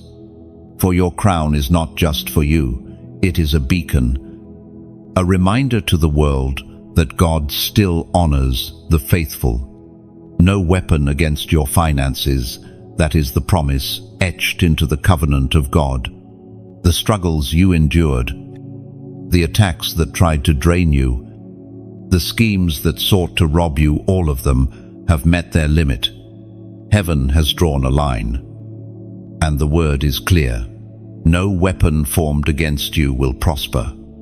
Not in your health, not in your spirit, and certainly not in the resources entrusted to you. It is written in the book of Isaiah, chapter 54, verse 17, "No weapon forged against you will prevail, and you will refute every tongue that accuses you.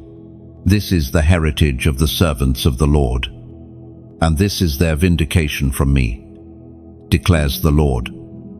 Oh, weapons may be forged, yes, but they cannot succeed. Do you see the difference? The scripture does not deny the existence of battle. It does not pretend that enemies will vanish or that opposition will cease. It acknowledges the fire of conflict, but declares the outcome in advance: failure for the weapon, victory for the chosen. Think of David standing before Goliath. The giant's sword gleamed in the sun. His armor clanged with power. His words dripped with intimidation. But David's stone small, unassuming, ordinary was enough, because God was behind it. The weapon formed against Israel's future fell face down in the dust. The same principle holds for you.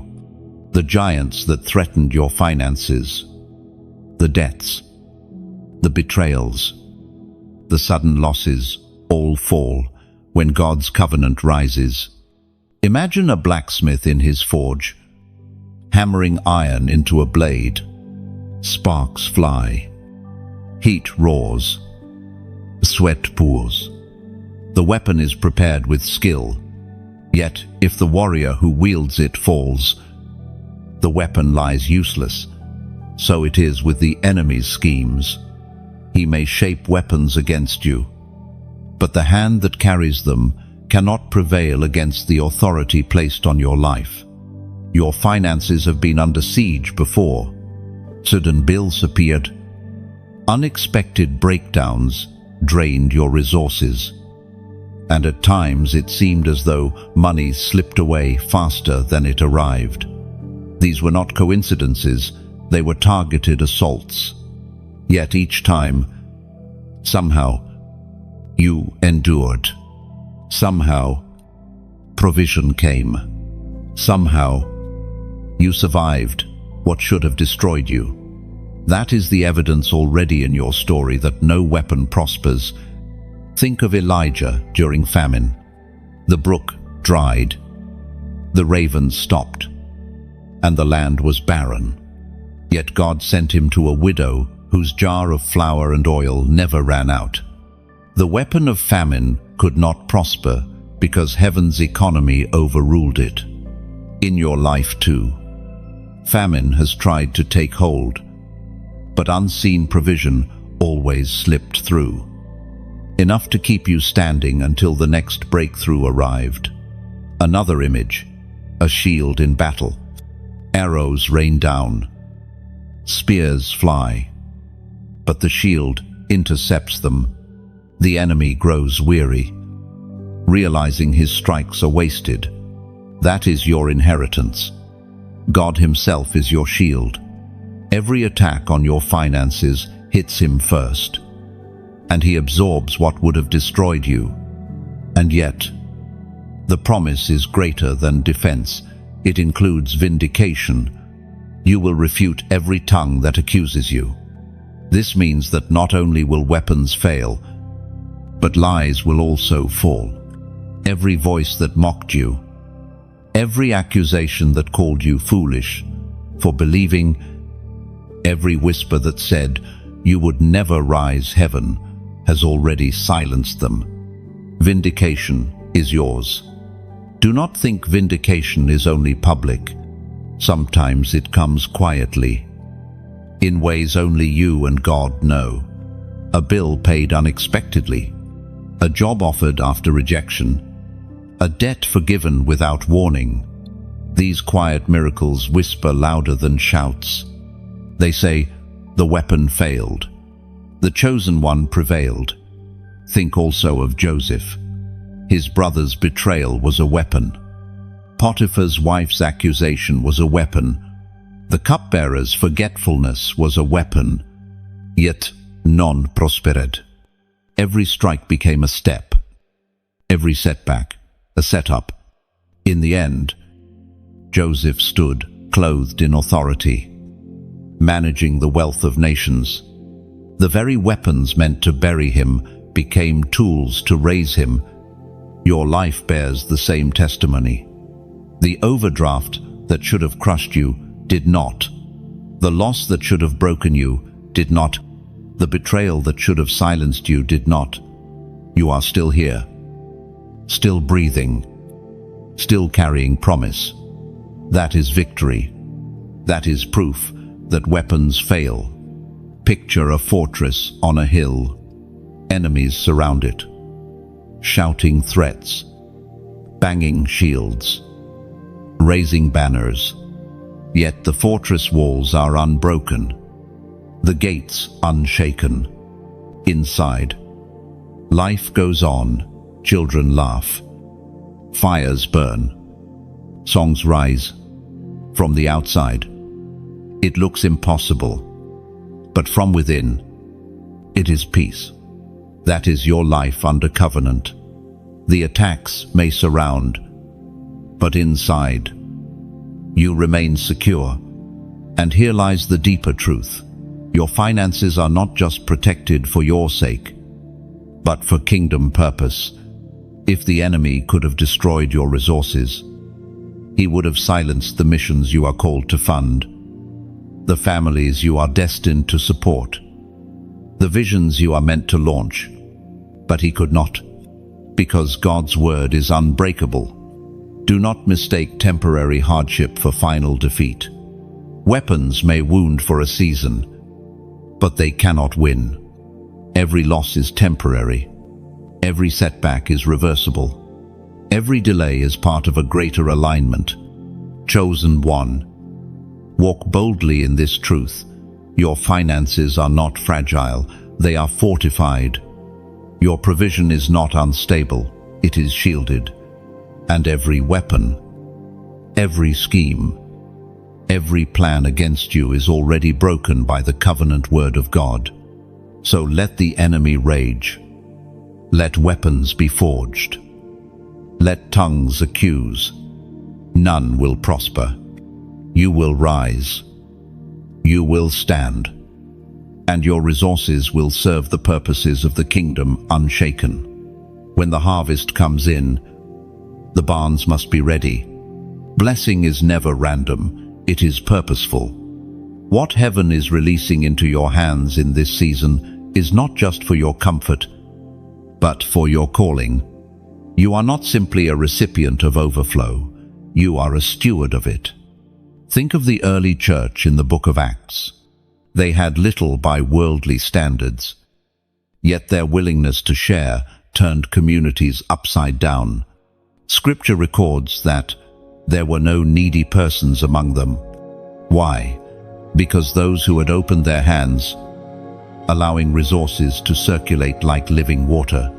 That circulation created a flow where lack was replaced by life.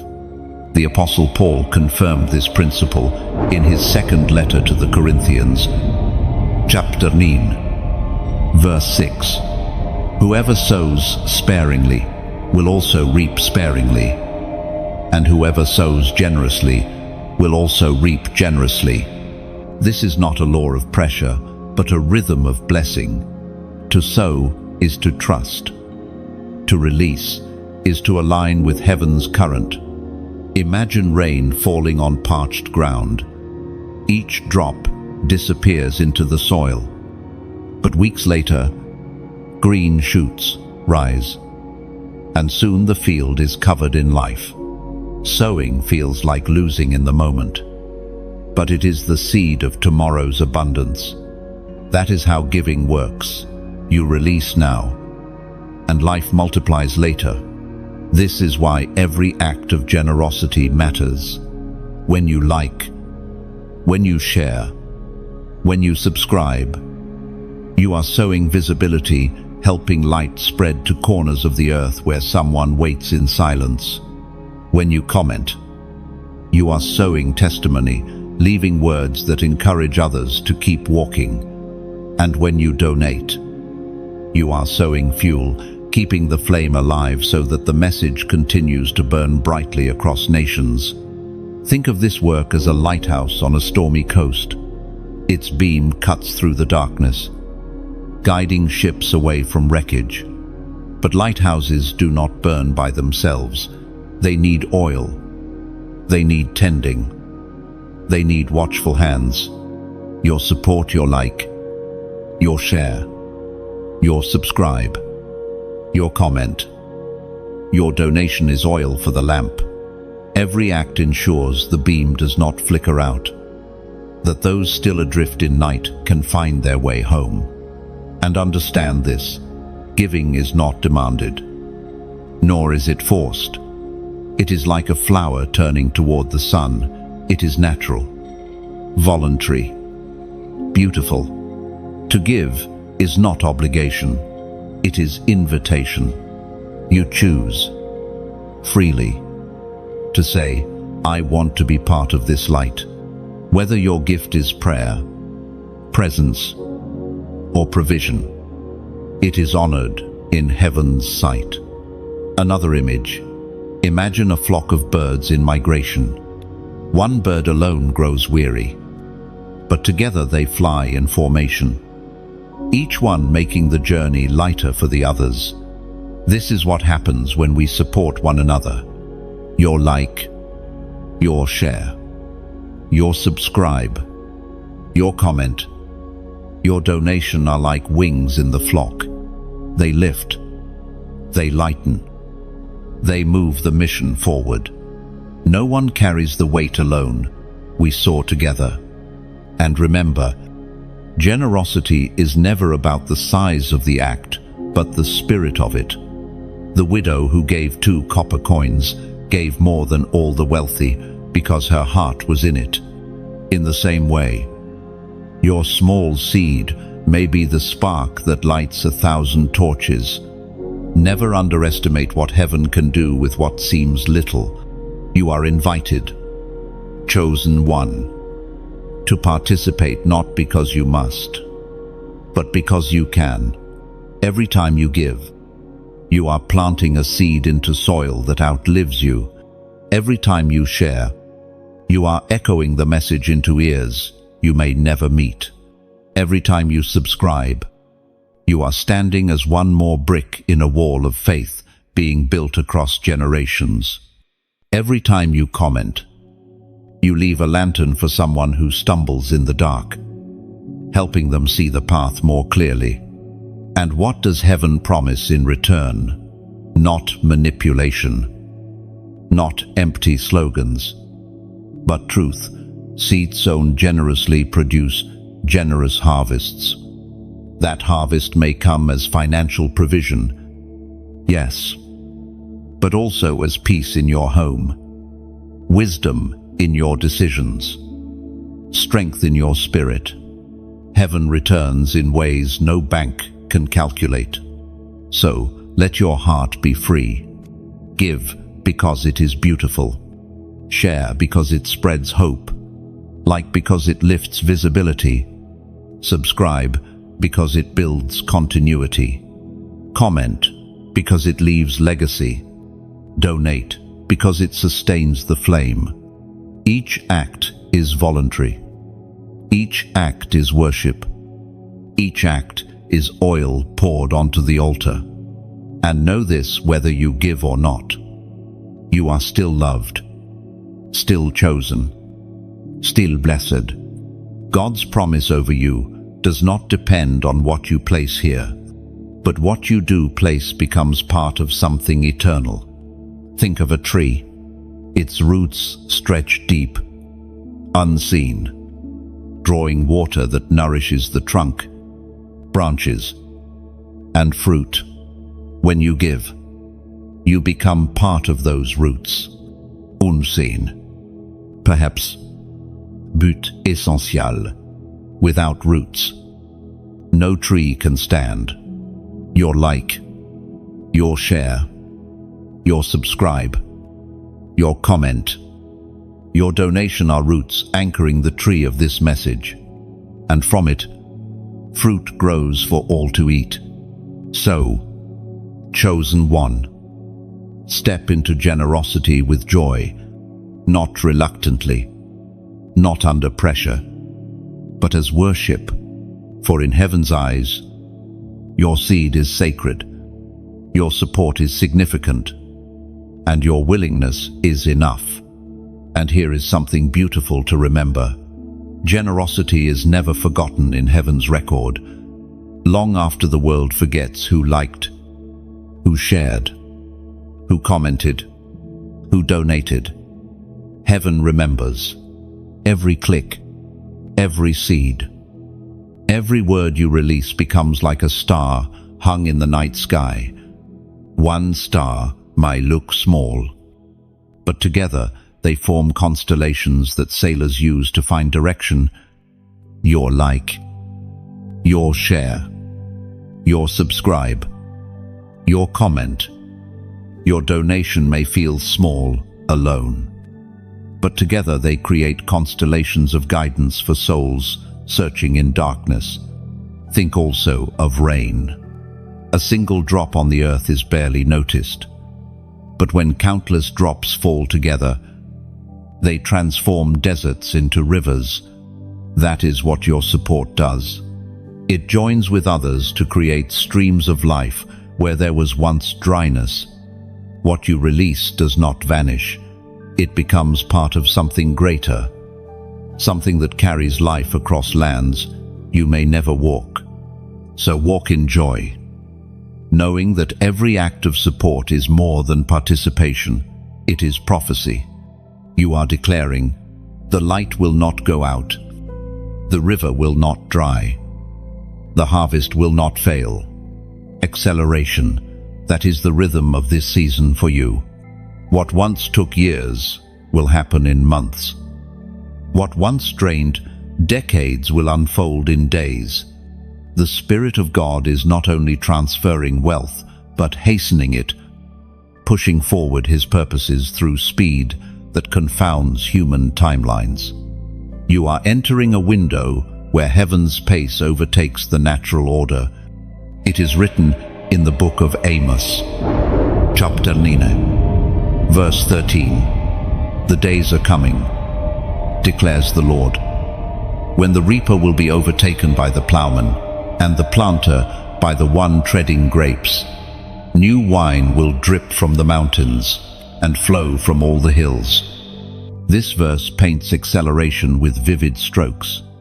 Normally, sowing and reaping are separated by seasons, but in this prophecy, the reaper and the plowman collide. The harvest is so abundant, so immediate, that cycles overlap. That is acceleration. Heaven compresses time, collapsing, waiting into fulfillment. Think of Joseph again. He languished for years in prison, forgotten and overlooked. But in a single day, he was summoned before Pharaoh. interpreted a dream, and was exalted to second in command of Egypt. What had been delayed for years shifted in hours. That is the kind of speed you are stepping into. Another image. Imagine a ship sailing with no wind, moving slowly, painfully. Then suddenly, a mighty gust fills its sails, and the ship leaps forward across the waters. The distance that once felt impossible is suddenly crossed in moments. That gust is the Spirit's acceleration, and you are the vessel it will carry. Acceleration is not random, it is divine alignment. The seeds you sowed in past seasons are converging now with timing, opportunity, and favor. Delays were not denials, they were preparations. You prayed, you endured, you sowed in tears, and now heaven says, enough waiting. The time has come. Think of Elijah on Mount Carmel. After years of drought, he prayed for rain. At first, his servant saw nothing. Then a small cloud appeared, the size of a man's hand. Within moments, the sky grew black, the wind rose, and rain poured down in torrents. That shift from nothing to overflow in minutes is the essence of acceleration. This acceleration is not only about finances, it touches every area of your life. Broken relationships will mend faster than counseling alone could achieve. Opportunities will open that bypass normal processes. Wisdom will download into your spirit without years of study. Healing will spring forth suddenly, where pain had lingered. Heaven does not require time, as men do. When the command is given, change is immediate. Picture a field of bamboo. For years, the plant shows no growth above ground. Farmers water it, tend it, wait in patience. But in the 5th year, it shoots up, growing feet in a single day. The years of unseen preparation beneath the soil suddenly burst into visible acceleration. Your life is like that bamboo, years of unseen roots now bursting into unstoppable growth. But acceleration demands readiness. If a car speeds suddenly, the driver must hold the wheel firmly or risk veering off course. So too, in this season, you must anchor yourself in prayer, in wisdom, in purpose. Acceleration without focus can lead to waste. Acceleration with focus leads to destiny. There will also be opposition. The enemy fears acceleration because it multiplies impact quickly. When you rise slowly, he has time to plan. But when you rise suddenly, his schemes collapse before they form. Expect resistance. But know this, no opposition can outrun heaven's pace. Think of Peter on the day of Pentecost. In the morning, he was just one among 120 inches prayer. By evening, 000 were added to their number. That is acceleration. From hidden prayer to explosive revival in a single day. The Spirit breathes, and nations shift. Another example, the Israelites leaving Egypt. 400 years of slavery ended in one night. The blood on their doors, the cries in Egypt, the command of Pharaoh. They walked out, not slowly, but suddenly, carrying wealth with them. Generations of bondage ended in a moment of acceleration. Chosen one, you are standing at such a threshold. The years of labor, the decades of waiting, the seasons of dryness, they are converging into sudden shifts. You will look back and say, how did it happen so fast? That is the signature of God's acceleration. But acceleration is not only about blessing you, it is about positioning you for kingdom assignments that cannot wait. There are hungry mouths to feed, broken systems to repair, voices to amplify, communities to heal. The transfer of wealth into your hands is urgent because the need is urgent. Delay would cost lives. Acceleration redeems them. Think of Esther. She had one night with the king to shift the fate of her people. There was no time for hesitation. Acceleration placed her in the right room at the right time. Your life will mirror this sudden access, sudden influence, sudden decisions that carry eternal weight. So how do you prepare? Keep your heart humble. Acceleration can tempt pride, but humility keeps you grounded. Keep your hands ready. The plowman and the reaper meet. Be prepared to work quickly. Keep your ears tuned. Acceleration requires listening closely to divine instruction. For every step matters when the pace quickens. Imagine a train waiting at the station. At first, it crawls slowly along the tracks. But once momentum builds, it races forward with unstoppable force. Right now, you are leaving the station. The slowness of past years is giving way to momentum. Soon, you will feel the speed, and nothing can stop it. Chosen one. Acceleration is here. What you waited years to see will appear suddenly. What seemed impossible will unfold effortlessly. The season of delay has ended, and the pace of heaven has begun. Anchor yourself, align your vision, and prepare for speed. For the Spirit is filling your sails, and the journey ahead will not be slow, it will be swift. The inheritance of generations, that is what flows toward you now. You are not walking into blessing as an isolated individual. You are stepping into a stream that began long before you and will continue long after you. The transfer of wealth is not simply about your needs or even your lifetime. It is about legacy. Heaven thinks generationally. What you receive is intended to ripple through your children, your children's children, and even those you will never meet. It is written in the book of Deuteronomy, chapter 7, verse 9. Know therefore that the Lord your God is God. He is the faithful God, keeping his covenant of love to 1,000 generations of those who love him and keep his commandments. 1,000 generations. Imagine the scale of that promise. Your obedience today is not only for you, it sets the stage for generations yet unborn. Every choice of faith, every act of righteousness, every step of obedience lays a foundation your descendants will walk upon. Think of Abraham. God promised him descendants like the stars, a legacy that stretched beyond his lifetime. He did not see the full fulfillment, but he planted faith so deeply that nations still call him their father. Your journey mirrors this. What you receive in this season of transfer will not end with you. It will flow into lines that outlast your years. Picture a river. At its source, it may look like a small spring trickling from a rock. Yet, as it flows, it gathers strength, cutting valleys, nourishing fields, filling lakes, and eventually reaching the ocean.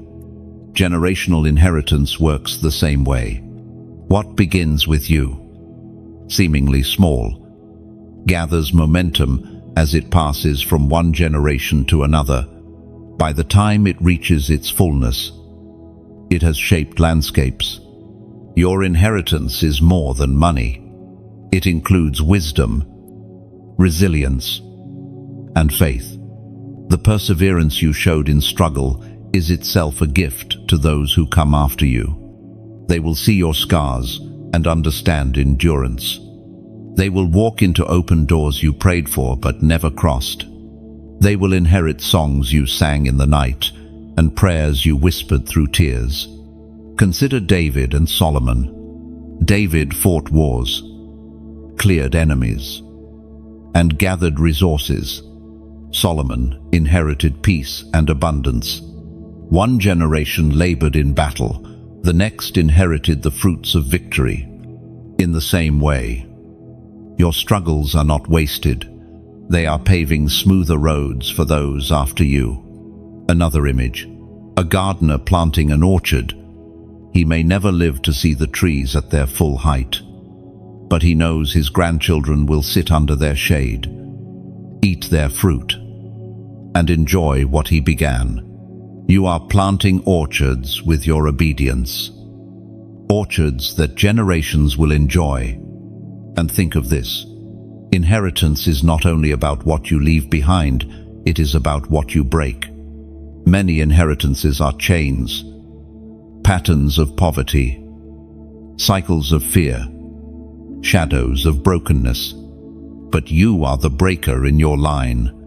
The wealth, wisdom, and favor flowing to you are rewriting your family story. Generational curses are ending. Generational blessings are beginning. Perhaps you have seen these chains firsthand. Debts passed down, bitterness repeated, opportunities lost. But heaven has intervened. The transfer of wealth into your hands is also a transfer of narrative. Where others in your line bowed to lack, you will rise in abundance. Where others yielded to despair, you will carry hope. Your inheritance is not only wealth, it is redemption. Legacy is measured not by what you consume, but by what you release. Think of Joseph again. He stored grain, not for himself alone, but for generations, ensuring survival for his people. Your stewardship of this wealth will ensure more than your comfort. It will ensure stability for those who come after you. Chosen one. You are not just a recipient, you are a bridge. On one side stand generations that carried scars, burdens, and struggles. On the other side stand generations waiting to walk in freedom, abundance, and faith. You are the bridge between them, and heaven's transfer makes that bridge strong. So hold your inheritance with reverence. What flows into your hands is holy. It is not just for today, but for tomorrow. It is not just for you, but for many. And when you pass it forward, your name will echo in stories, prayers, and blessings long after you are gone. And here is the beauty of it. Even if your earthly family left you nothing, even if you inherited only debt, shame, or silence, your heavenly Father has written a different will. His covenant names you as heir. You are not starting from emptiness, you are starting from eternity. Every promise in Scripture, every word spoken by His Spirit, every treasure stored up in secret places belongs to you as His child. That is inheritance beyond bloodlines. Think of Ruth. She was a Moabite, outside the covenant, widowed and empty-handed. Yet her faithfulness bound her to Naomi and aligned her with the God of Israel. Through that alignment, she inherited not only provision through Boaz, but a place in the lineage of David and of Christ Himself. What she received was not simply survival, it was legacy. So it will be with you. Your faith has tied you into a story larger than yourself. Another image, a relay race. One runner carries the baton with all their strength. But the race is not complete until it is passed to the next. You are both a runner and a passer. You are carrying the baton, given to you some heavy, some light, and you will pass forward a baton marked by faith, abundance, and redemption. Your children, whether physical or spiritual, will run lighter because of what you carried faithfully. Chosen one. Rejoice. You are not an endpoint. You are a continuation. You are a root and a branch. Your inheritance is not only what you hold, but what you leave, and in that truth, your legacy becomes eternal. Chosen one. There are moments when heaven does not whisper, it thunders. This is one of those moments. The season you are stepping into is not a quiet trickle of blessing, but a rushing river. You will not merely see small signs of provision. You will be drenched in the outpouring of resources meant for your destiny. This is not excess for the sake of luxury. It is abundance for the sake of assignment. It is revealed in the book of Malachi, chapter 3, verse 10. Bring the whole tithe into the storehouse, that there may be food in my house. Test me in this, says the Lord Almighty, and see if I will not throw open the floodgates of heaven and pour out so much blessing that there will not be room enough to store it. Floodgates, that is the word. A door wide enough to release what had been held back. Imagine a dam, standing tall, holding back a massive lake.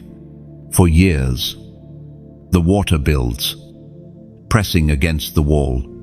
Downstream, the ground dries.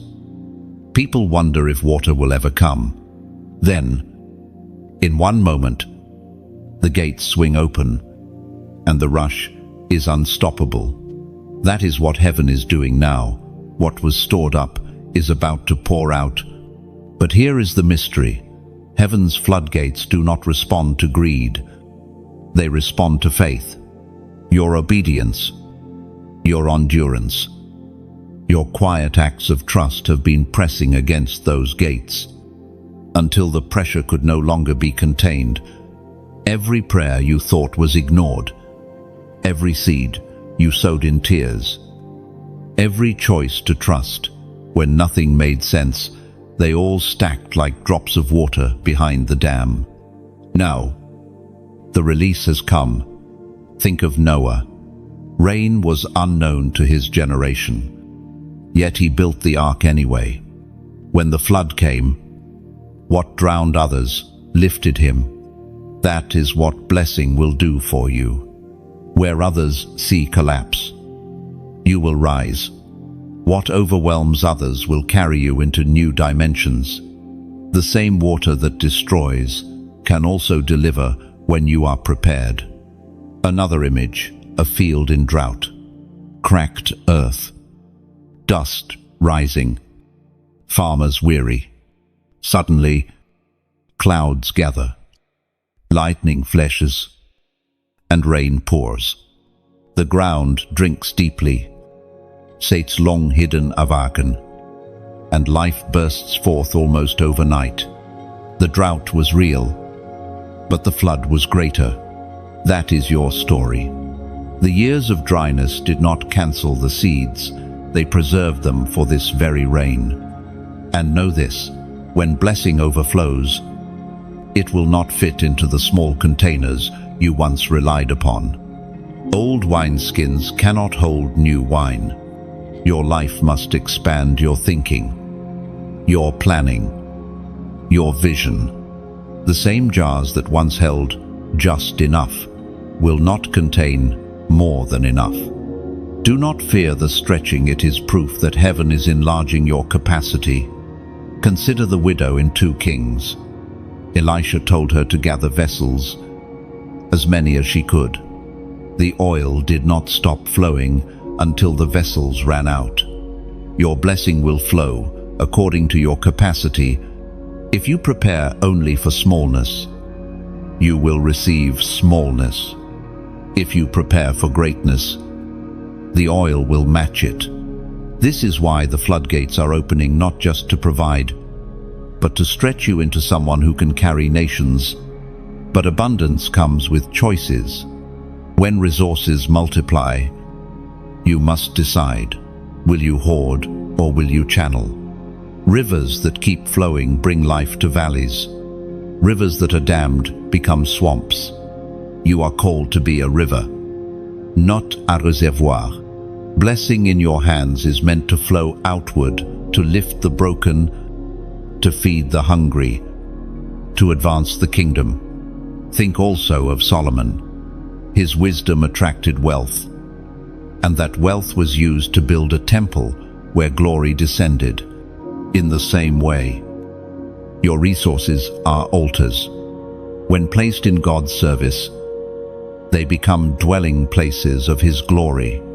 Now, pause with me. I want you to mark this moment as prophetic. Declare it openly, not just in your heart. Write this number in the comments, 555. Why 555? Because 5 is the number of grace. To declare it threefold is to announce grace upon grace upon grace. You are saying, I am stepping into a season where grace overflows, where blessing overtakes me, where the floodgates of heaven are wide open. End quote. Do not underestimate this act. Typing 55. The 5th of May looks simple, but it is agreement. It is alignment. It is saying, I receive the flood, not as a random gift, but as a covenant blessing. Heaven hears, heaven records, and heaven responds to faith expressed.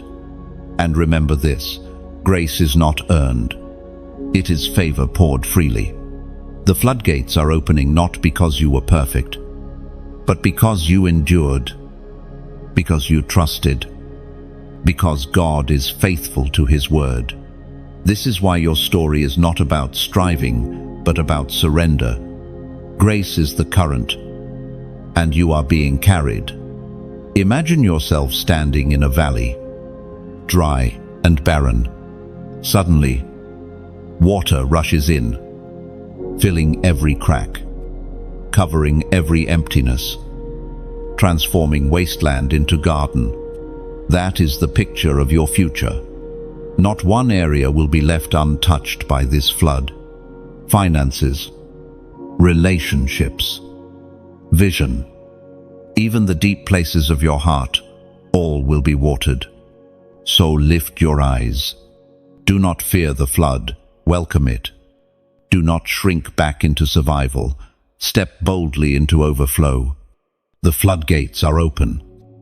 The river is rising. And you are not drowning. You are being carried into promise.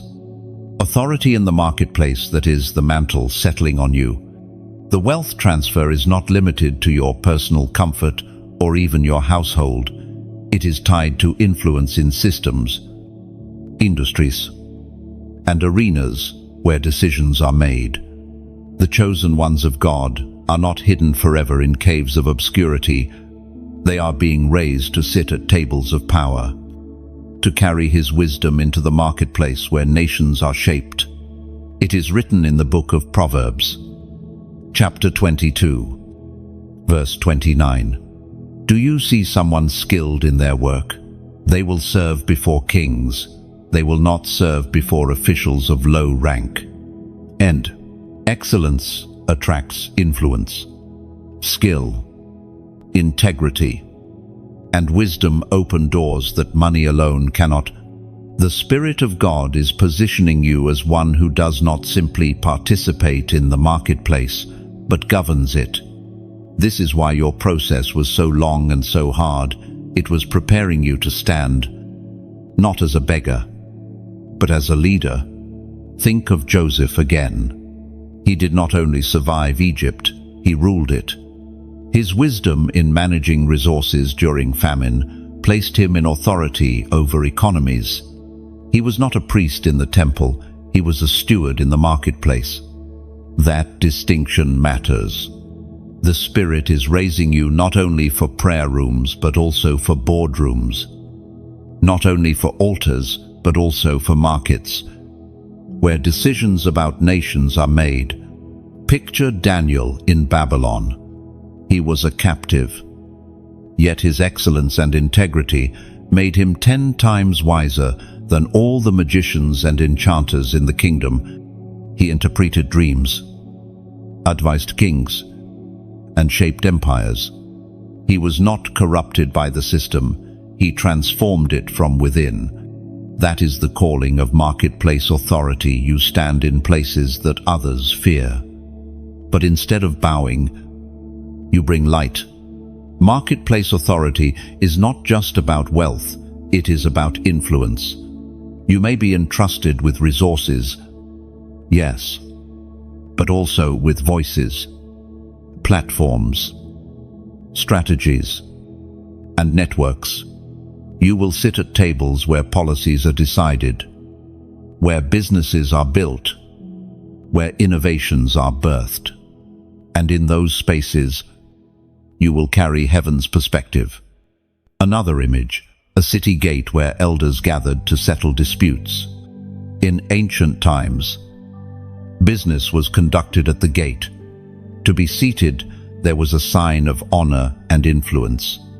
That is where you are being placed, not outside the gate, waiting for scraps, but at the gate, shaping the flow of commerce and justice. Authority in the marketplace demands a foundation of integrity. Without it, wealth corrupts. With it, wealth multiplies righteousness. This is why your trials tested your honesty when no one was watching. If you could be trusted with little, you can now be trusted with much. Authority requires character as much as competence. Consider Solomon again. Kings traveled to hear his wisdom, and the wealth of nations flowed into Jerusalem because of his reputation for insight. His excellence attracted resources. In the same way, your diligence, creativity, and commitment will attract opportunities beyond what you pursue. People will seek you, not only for your skill, but for the presence you carry. Imagine a lamp in a dark marketplace. Vendors shout, buyers haggle, Confusionswills. But where the lamp shines, clarity comes. That is who you are in the marketplace, a light bringing clarity, fairness, and wisdom where others only see chaos. Marketplace authority is also about generational impact. When Esther entered the king's court, she did so not for herself alone, but for her people. One act of courage at a table of power preserved an entire nation. You too are being prepared for decisions that will ripple far beyond your own life. Do not despise the small beginnings. Authority often starts quietly. A small business idea, a single opportunity, a chance to speak into one decision. These are seeds. Over time, they expand into fields of influence. The marketplace crowns those who are faithful in hidden places long before it recognizes them publicly.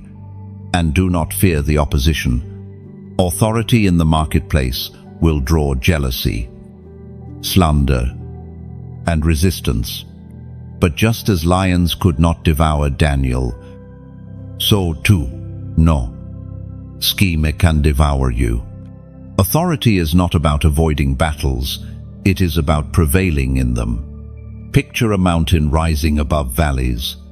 Traders, pilgrims, and kings all look to it for direction. It does not move, yet its presence shapes the land. You are that mountain in the marketplace. You do not need to shout to be seen. Your elevation speaks for itself. Chosen one. The marketplace is not an enemy to your faith. It is an arena for it. The Spirit of God is weaving you into spaces where wealth and wisdom intersect, where influence and purpose collide. You will not only prosper there, you will govern there. This is why your journey was marked by loss and delay. Had you risen too soon, you would have lacked the depth to steward authority. But now, forged by trial, and refined by endurance. You are ready.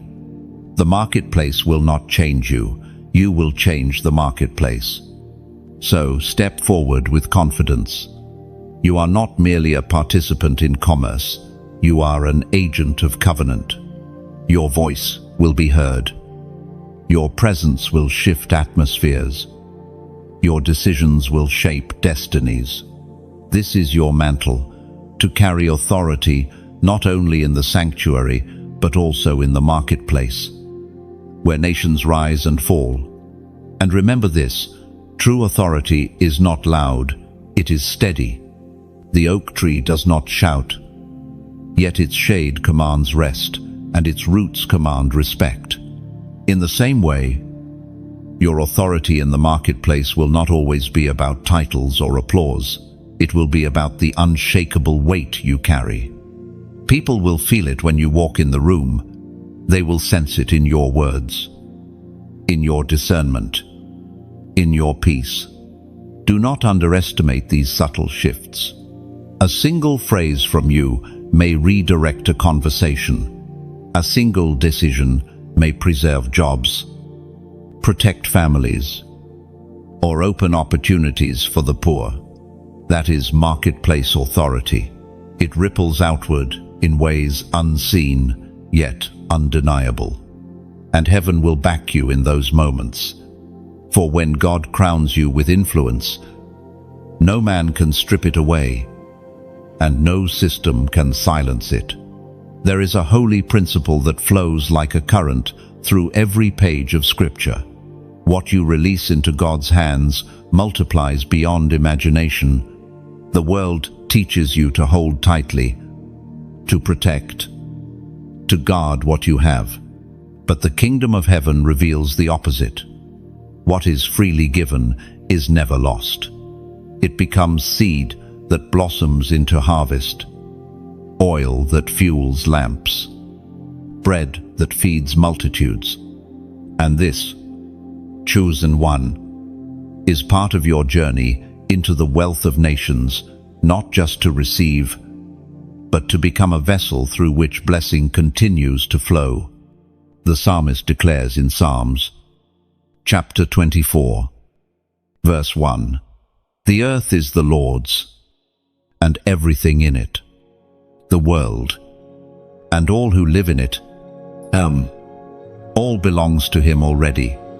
Silver, gold, lands, opportunities they are his.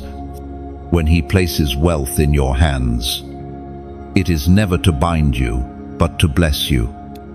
Never to burden you, but to empower you. And in that blessing comes an invitation. Will you hold it with a closed fist? Or will you release some back into his work so that the river continues to flow? Think of the boy who brought 5 loaves and 2 fish. In his hands, it was enough for 1 meal, but placed into Jesus' hands, it became enough to feed thousands with baskets left over. That is the beauty of release. It multiplies. It reaches farther than you ever could alone. Another image, a single drop of oil poured into a lamp, alone. It gives a flicker of light, but when many drops are poured, the lamp burns steadily, illuminating the night. When you like, when you share, when you subscribe, you are adding visibility. When you donate, you are pouring oil into the lamp itself, ensuring the flame does not go out. It is not payment. It is participation, not obligation, but opportunity. Generosity in this kingdom is never about compulsion.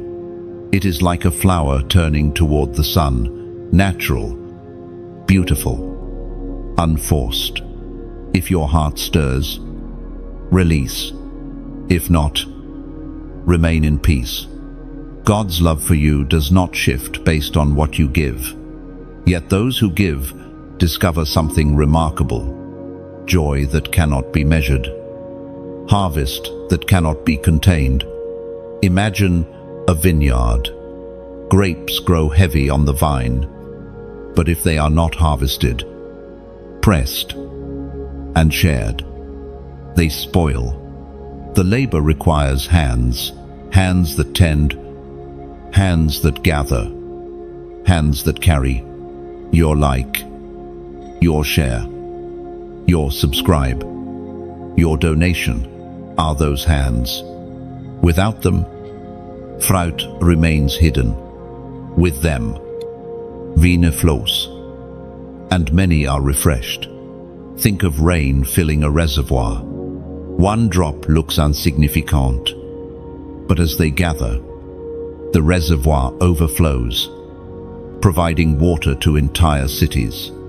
Every act of support you give, be it a click, a share, a subscription, or a donation, is such a drop. Alone, it may seem small, but together they become rivers that quench multitudes. And let this be clear: when you support, you are not giving to man. You are sowing into mission. You are strengthening a bridge that carries people from despair into hope. You are laying stones that others will walk on, safe and secure, never knowing the names of those who laid them, yet heaven knows. Heaven records. Heaven remembers. Another image: geese flying in formation across long distances. Alone, one bird would tire quickly, but in unity, each wing beat creates lift for the others, carrying the flock farther together. Your like, your share, your subscribe, your donation are those wing beats. Together, we rise higher, go farther, and endure longer. And here is a fresh picture. Imagine a harp, strings stretched in silence. One string plucked alone makes a small note, but when many strings sound together, a melody fills the room, lifting hearts and stirring souls. Every like, every share, every subscribe, every donation is a string. Alone, it is delicate, but together they form a symphony of faith that heaven itself delights to hear. This is why your support matters, not because God cannot work without it, but because He chooses to involve you in His story. You become a participant, not just a spectator. You shift from receiving blessing to becoming a blessing.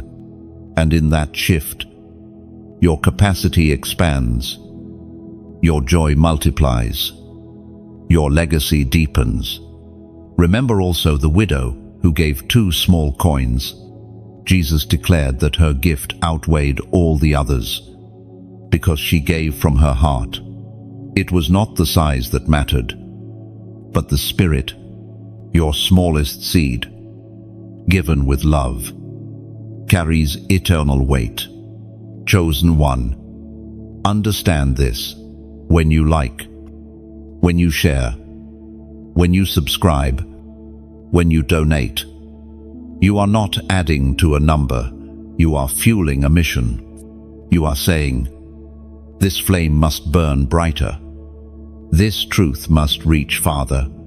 And heaven responds by pouring more into your own hands, because you have proven faithful with what you already carried. So let generosity be your joy, not your burden.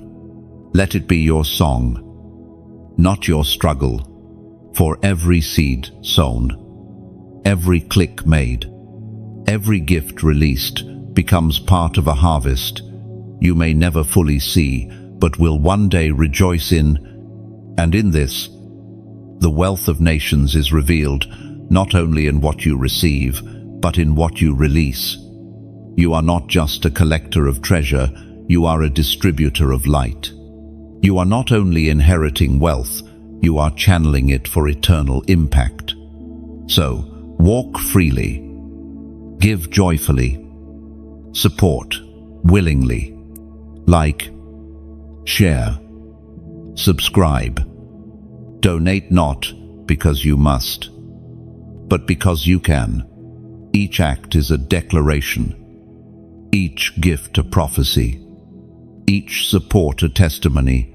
The light will not go out, the flame will not die, the river will not dry, and the melody will not cease.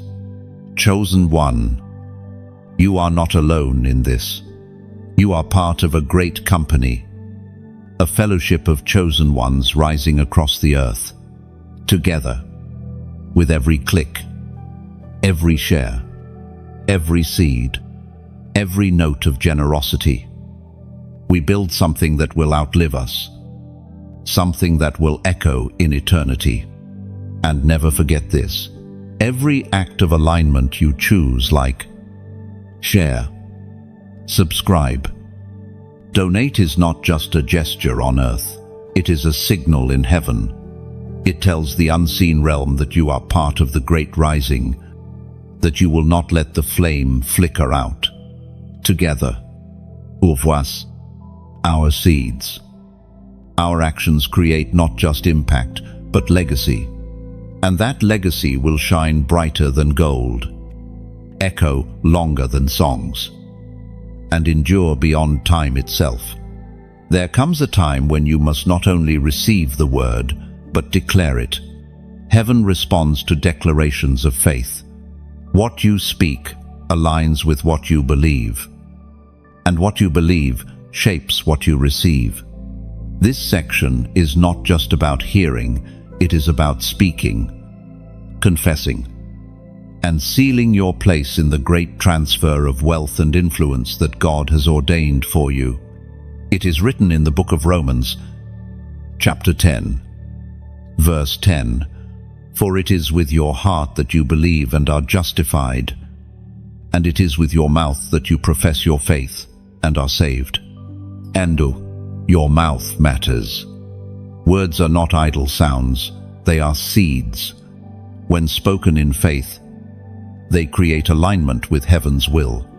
When neglected, silence leaves ground empty. You have already walked through seasons of silence, carrying unspoken pain, unheard prayers. But now, heaven calls you to speak, not your fears, not your doubts, but your faith. Think of Joshua and Caleb among 12 spies. They alone declared, "We can surely take the land." Their words separated them from the rest. The others declared defeat, and so they perished in the wilderness. Joshua and Caleb declared victory, and so they inherited the promise. What you declare determines what you inherit. Another image. Imagine a key turning in a lock. Until you turn it, the door remains closed. Your declaration is that turning. It may sound small, but it shifts the mechanism of heaven, opening doors you thought were sealed forever. This is why you cannot afford to remain neutral in your words. Neutrality is agreement with delay. Declaration is agreement with acceleration. Your heart already believes, but now your mouth must profess.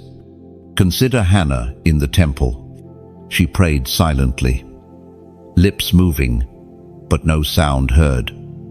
And Eli misunderstood her.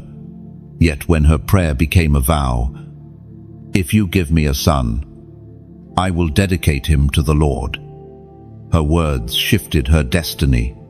Samuel was born, a prophet who would anoint kings. Déclaration birth destinée. Think of Jesus in the wilderness. The enemy tempted him with lies, but he responded not with silence, not with thought alone, but with declaration. It is written. Each declaration pushed back darkness until the devil fled. If even Christ himself wielded words as weapons, how much more must you? And this is where your voice must join this moment. As an act of alignment, I want you to leave a declaration in the comments. Keep it simple. Keep it powerful. Keep it under 4 words. Write this: I claim overflow. N. Why those words? Because they do not beg. They do not plead, they claim. To claim is to stand in ownership, to receive what has already been promised. Overflow is not a trickle, it is abundance beyond measure. When you write, I claim overflow, you are not asking God to invent blessing. You are agreeing with Him that blessing is already yours. Do not underestimate this act. Someone scrolling by will see your comment and find courage to type it too. That is how declarations spread like sparks igniting a field. One voice becomes many, and soon the chorus rises, echoing into heaven. Think of Ezekiel in the valley of dry bones. God asked, "Can these bones live?" Ezekiel replied, "Sovereign Lord, you alone know." Then God commanded him, "Prophesy to these bones." Ezekiel spoke, and the bones rattled. Flesh formed, breath entered, and an army rose. The bones did not move until the prophet spoke. The dead places in your life will not rise until you declare. Another image, a trumpet blast on the battlefield. Soldiers may be ready, weapons sharpened, but without the trumpet's call, the charge does not begin. Your declaration is that trumpet. It signals heaven's armies to move on your behalf. And know this, declarations also silence the voices of accusation. For too long, lies have whispered, "You will fail again. You will always be behind. You will never break free." Those are false declarations. By speaking truth, you replace them. When you say, "I claim overflow," you cancel the lie of lack. Let me remind you of Peter on the water. He stepped out when Jesus called, but the wind and waves shook him. What did he do? He cried out, "Lord, save me." That declaration pulled him back into safety. Without words, he would have sunk. Words rescue. Words stabilize. Words align. So do not hold back now. Declare it. Type it. Write it. Speak it. I claim overflow. Let it echo in your spirit and in your home. Say it until it becomes not just words, but reality. Chosen one. You are not at the edge of scarcity. You are standing at the river of abundance. But rivers flow to those who step in. Declarations are your step. Say it. Believe it. And watch as heaven responds. And let me unfold this even deeper. When you declare, you are not creating something out of thin air. You are unlocking what already exists in the unseen. Just as a seed already carries the tree inside it, your words release what has been waiting within the promise. Heaven does not need to scramble to make provision for you. It has already been stored. Your declaration is the key that moves it from storage into sight. Think also of rain clouds heavy in the sky. They are full, waiting, but they do not release until the atmosphere shifts. Thunder cracks, pressure changes, and suddenly the rain pours down. That is what happens in the spirit when you open your mouth. Your declaration shifts the atmosphere. It cracks the silence, and what was suspended begins to fall. So when you type, "I claim overflow," do not see it as small. See it as thunder in your atmosphere. See it as the unlocking of seeds, as the tipping of clouds, as the rattling of dry bones. Your faith is not silent anymore. It is loud, alive, and active. and the earth will soon reflect what your mouth has already claimed. The furnace of refinement, that is the hidden place where chosen ones are shaped. Wealth without wisdom destroys. Influence without integrity corrupts. Authority without humility collapses. This is why God does not simply hand you treasures, He prepares you to carry them. The seasons of trial you endured, the fires that burned but did not consume you, were not punishment. They were refinement. You are being purified like gold, tested like silver, until nothing remains but strength, clarity, and brilliance. It is written in the book of Zechariah, chapter 13, verse 9, "This third I will put into the fire. I will refine them like silver and test them like gold. They will call on my name, and I will answer them. I will say, they are my people. And they will say, the Lord is our God." My new refinement is never comfortable. The fire is hot, the pressure heavy, the process long, yet it is purposeful.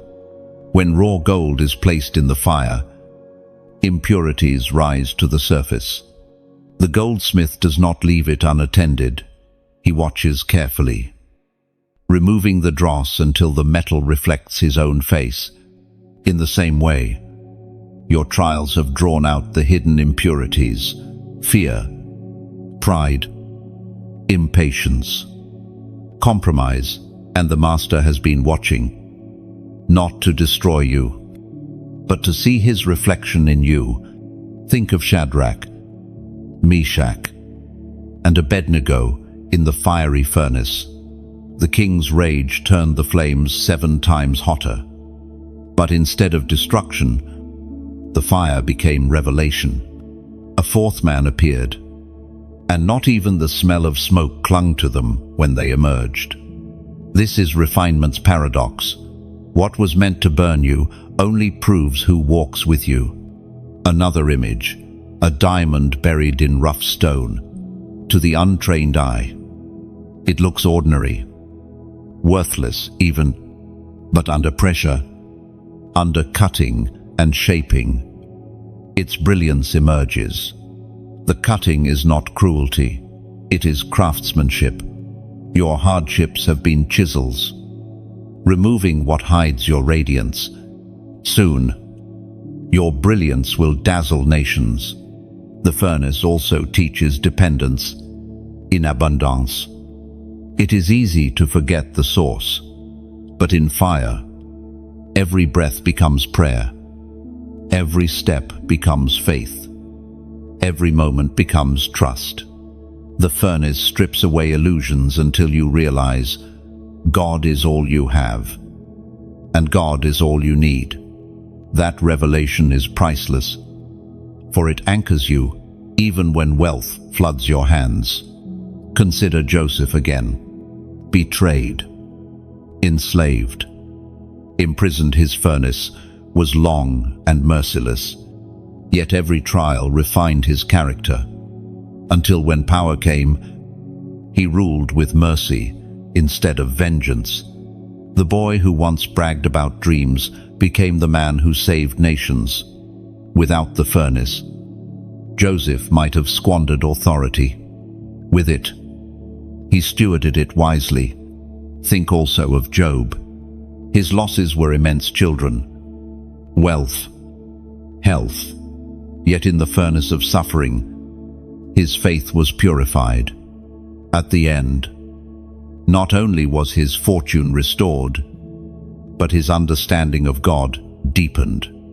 He declared, "My ears had heard of you, but now my eyes have seen you."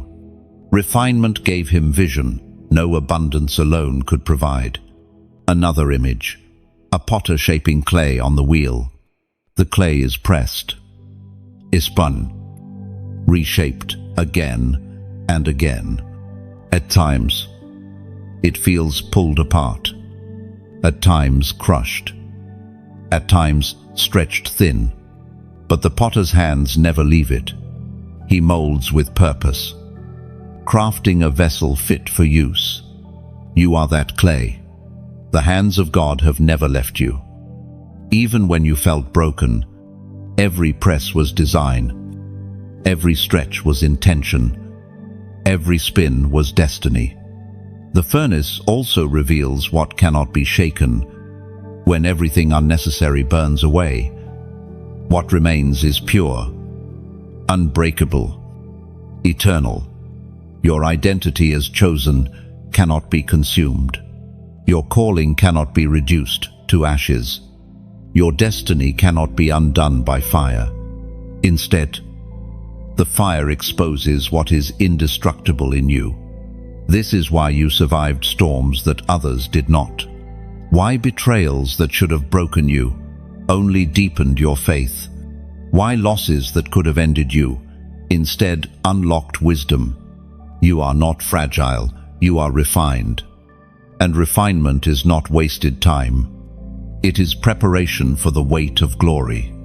Just as tempered steel is stronger than raw iron, so too you emerge from the furnace stronger than before. When wealth flows, you will not be dazzled into foolishness. When influence comes, you will not bow to corruption. When authority rises, you will not forget humility.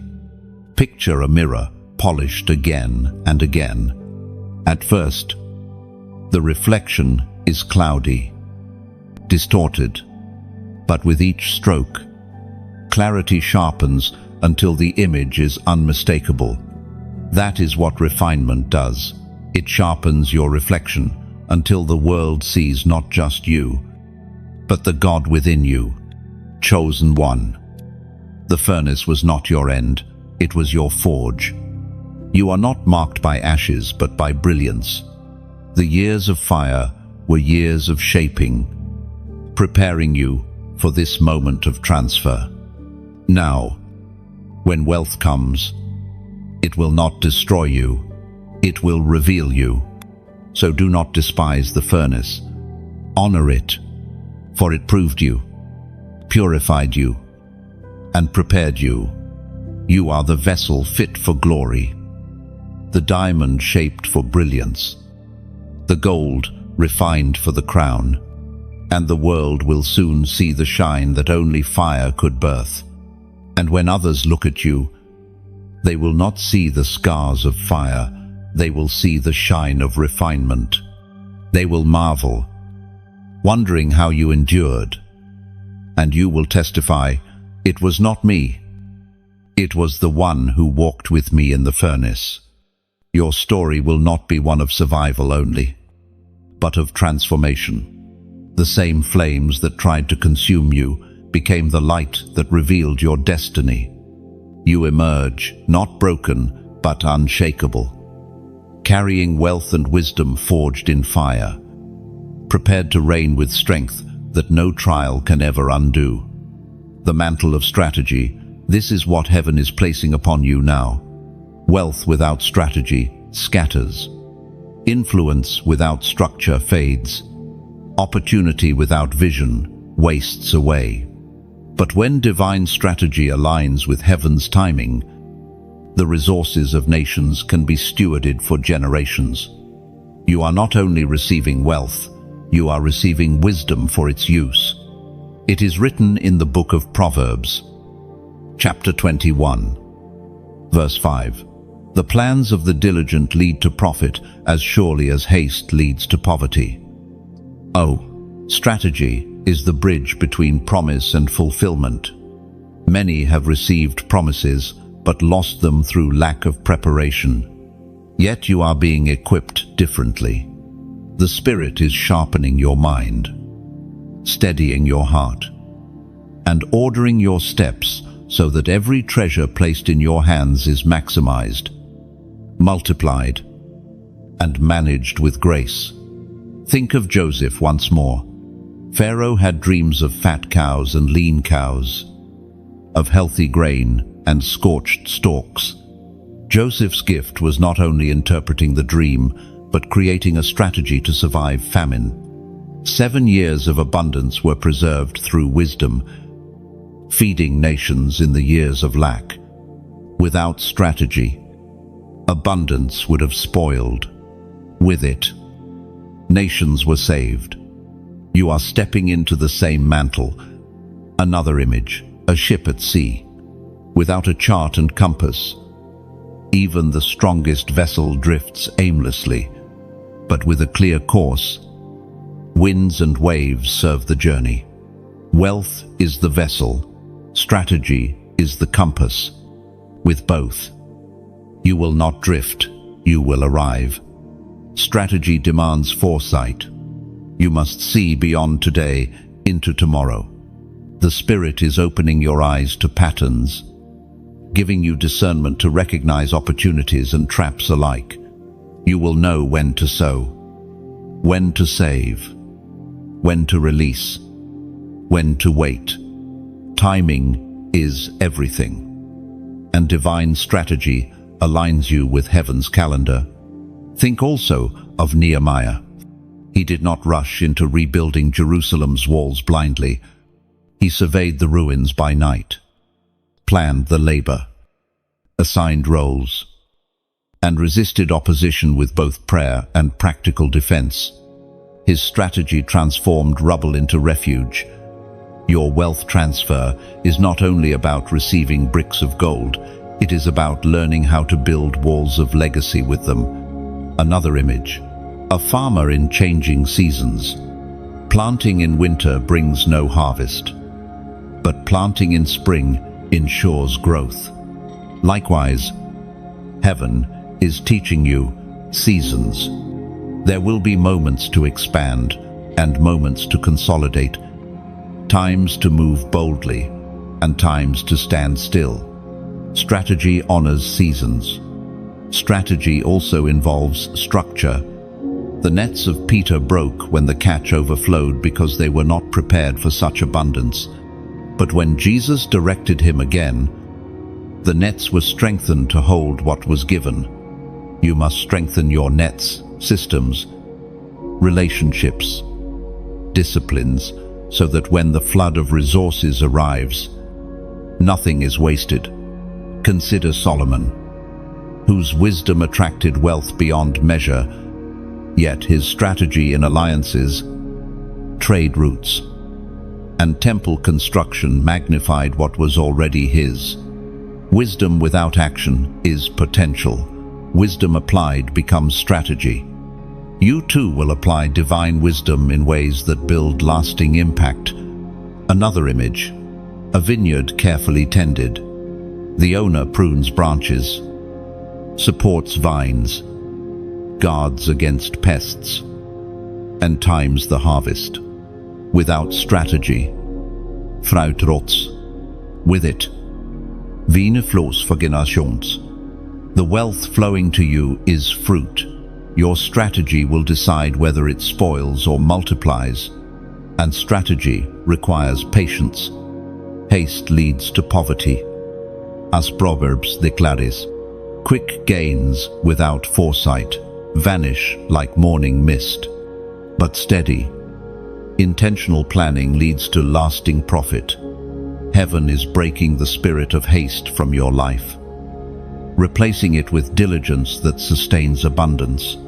Strategy is also protection. With a plan, you are less vulnerable to deception, less likely to be trapped by greed or fear. Many lose wealth through impulsive choices or careless trust, but divine strategy builds boundaries, shielding your treasure from waste. Think of the tabernacle. God gave Moses precise instructions, measurements, materials, patterns. It was not enough to have resources. There had to be a blueprint. The Spirit is releasing blueprints into your life structures for business, for ministry, for family legacy. These are not random ideas. They are heavenly architecture. Chosen one. The mantle of strategy ensures that what you receive does not slip through your fingers. It empowers you to create, to preserve, to multiply. You will not squander this transfer. You will build with it, shaping futures, anchoring generations, advancing the kingdom. So embrace this mantle. Open your ears to wisdom, your eyes to patterns, your heart to discipline. Strategy is not human calculation alone, it is divine orchestration. And when you walk in it, your steps align with eternity. And understand this clearly. Divine strategy is never static. It breathes. It shifts. It adapts. What worked in one season may not be the blueprint for the next. That is why intimacy with God is your greatest advantage. Strategy flows not just from logic, but from listening. Every time you wait in His presence, you are tuning into the updates of heaven's plan. Just as Israel followed the cloud by day and the fire by night, so too you must move when He moves and wait when He waits. Another image, a weaver at the loom. Each thread looks random as it enters, but when the weaver steps back, a pattern emerges. Your daily obediences may feel ordinary, choosing integrity in small deals, practicing discipline in spending, sowing when it seems unseen. Yet when heaven pulls back the curtain, the tapestry of strategy will reveal its design, and you will marvel that every thread mattered. And take comfort. Strategy is not about perfection, but direction. Even if you stumble, even if you adjust course, the hand of God realigns you, like a GPS correcting when you miss a turn. His Spirit whispers, "This is the way. Walk in it." You cannot fail when your ear is open and your heart is willing. So step forward boldly. You are not just a dreamer, you are a strategist. You are not just a recipient, you are a builder. And with heaven's blueprint, what flows into your hands will not fade, it will flourish, expand, and stand as testimony for generations. There are moments in the journey when God does not simply call you to listen, He calls you to mark, to put a sign in the ground, to declare with your voice and with your action, "This is my season, and I am aligned with heaven." The transfer of wealth is not passive, it requires participation. Your words, your faith, your agreement matter. In this moment more than ever, it is written in the book of Job, chapter 22, verse 28. You will also declare a thing, and it will be established for you. So light will shine on your ways. And declarations establish foundations. When you declare in faith, heaven's light confirms it. The darkness that once surrounded your finances, your opportunities, and your destiny cannot remain where light shines. Your words are not empty air, they are keys that lock some doors and open others. Think of Joshua at Jericho. The walls were high, the city fortified.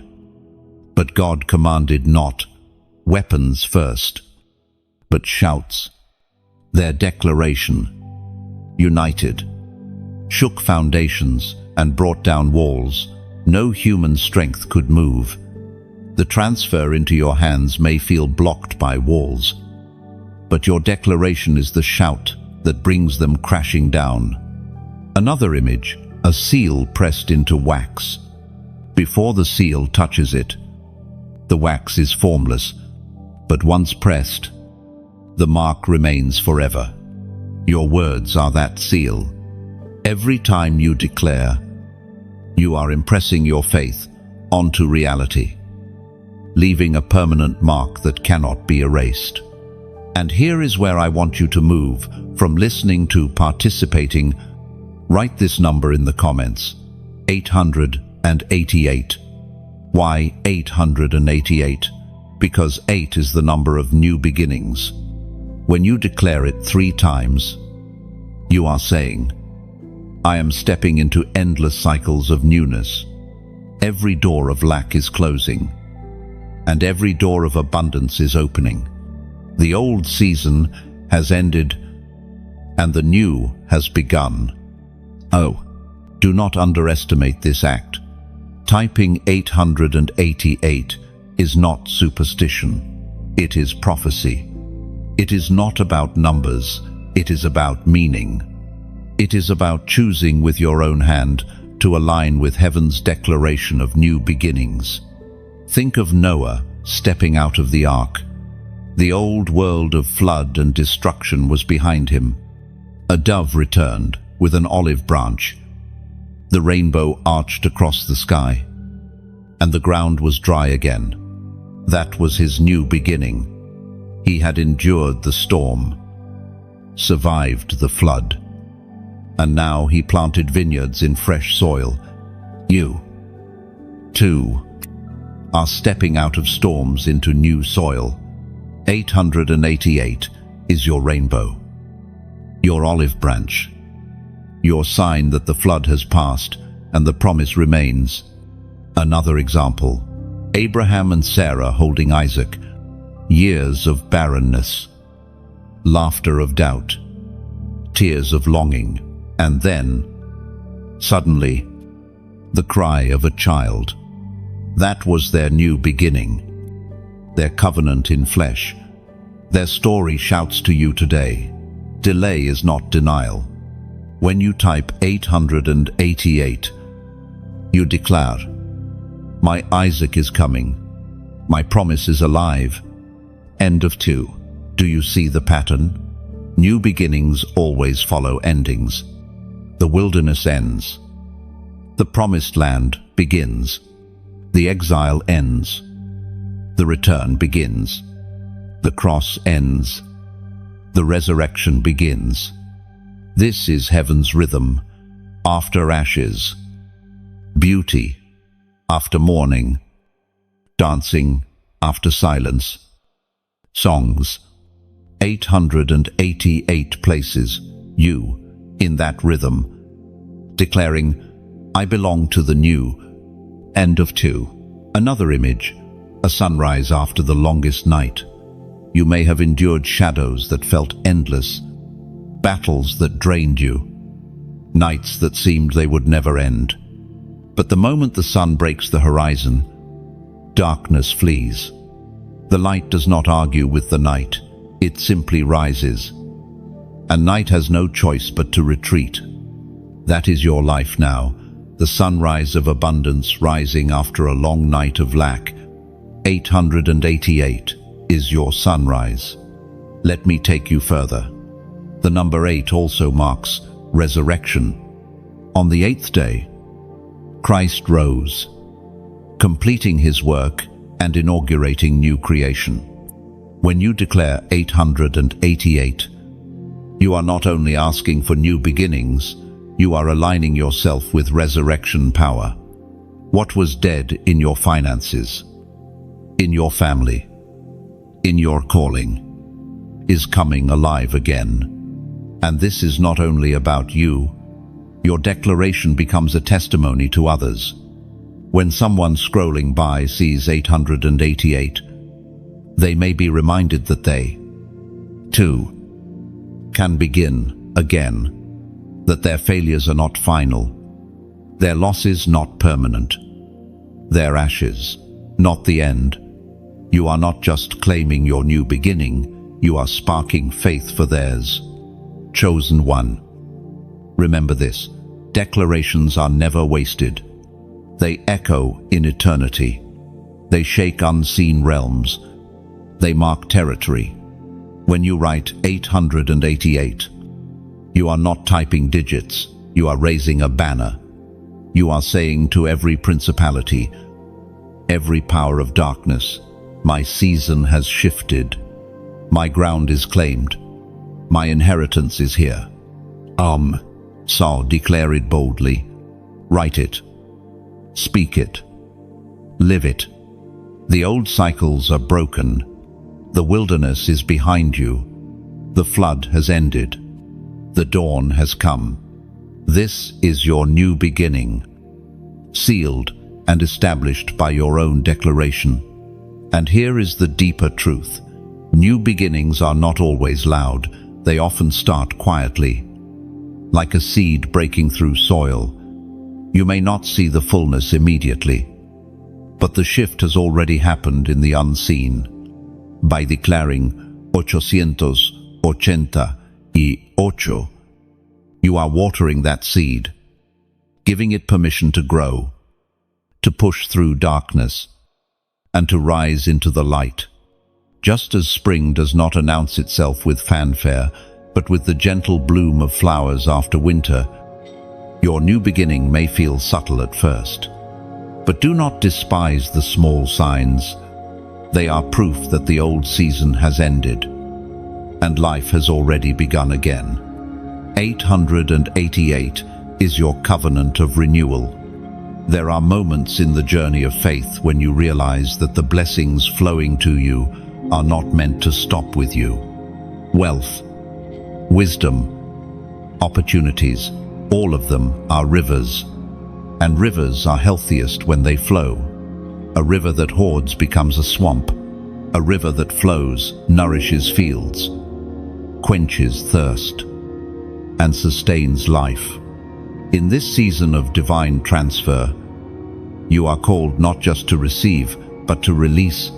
The Apostle Paul speaks of this in his letter to the Galatians, chapter 6, verse 9. Let us not become weary in doing good, for at the proper time we will reap a harvest if we do not give up. Laid. Generosity is not about depletion, it is about multiplication. Each act of giving, each seed released, each sacrifice offered becomes part of a larger harvest that blesses not just you, but many. Think of a lantern in the dark, alone. Its light may guide one person, but when others bring their oil, the lantern burns longer, brighter, reaching farther. When you like, when you share, when you subscribe, you bring visibility to the message.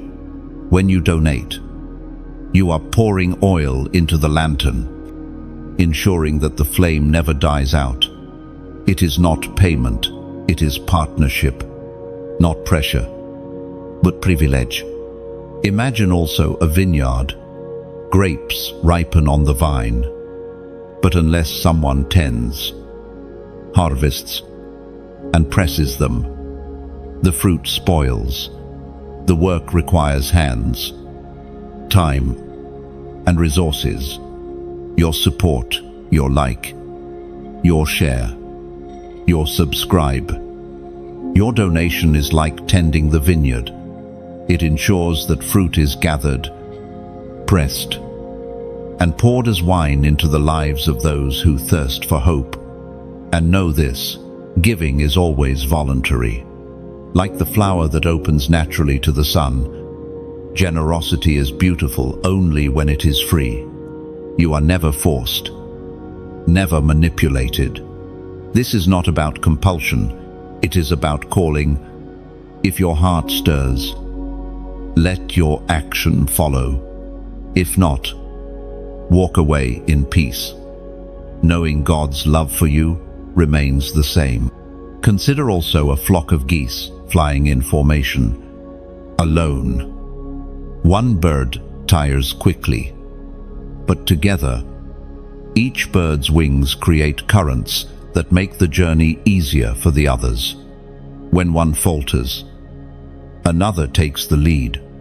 Your like, your share, your subscribe, your comment, your donation are like wings in the flock.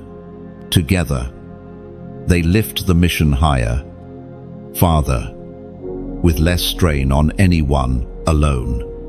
Generosity is not measured by size, but by spirit. The widow who gave 2 coins gave more than all the wealthy comes because she gave from her heart. The smallest seed can become the tallest tree when heaven breathes on it. Do not underestimate your small act. It may be the very thing that multiplies into miracles for someone else. Another image, picture, rain falling into a dry reservoir. At first, each drop seems insignificant, but as drops gather, the reservoir fills, becoming a source of life for an entire city. Every act of support, whether a like, a share, a subscribe, or a donation, is one of those drops. Alone it may seem small, but together they fill the reservoir until it overflows into many lives.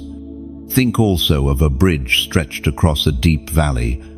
Many cross it safely, never realizing that someone laid each stone with care. Your like, your share, your subscribe, your donation are those stones.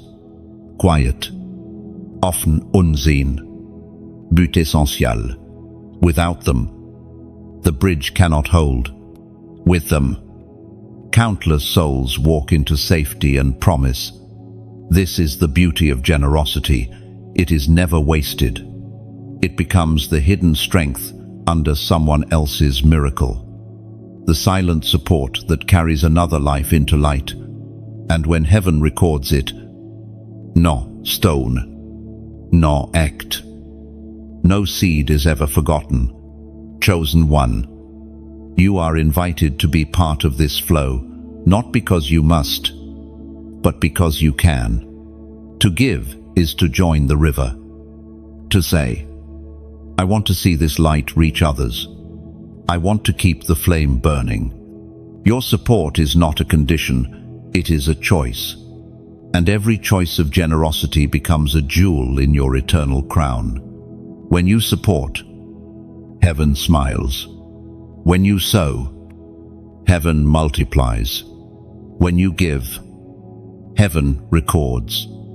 Not because God needs your resource, but because you need the joy of participation. Generosity connects you to something bigger than yourself. And if today your hands are empty, let your heart be full. Pray, share. Encourage these two, our seeds. Heaven honors every act of alignment. Whether large or small, you are never disqualified from generosity, because generosity is measured in faith, not numbers. So let your heart lead you. Like, share, subscribe, donate not under pressure, but as worship, as you pour your drop into the reservoir, as you place your oil into the lamp, as you stretch your wings in the flock, as you help lay stones in the bridge. Know that you are building something eternal, and in the same measure you pour, heaven promises you will reap. Pressed down, shaken together, running over. Chosen one. The river flows, the lamp burns, the vineyard ripens, the flock rises, the bridge stands strong. You are part of this, not because you are forced, but because you are chosen. And here is the wonder: every act you choose, no matter how hidden, joins into a tapestry that heaven itself is weaving. A thread alone may seem fragile, but when woven with thousands of others, it becomes an unbreakable fabric that covers and protects.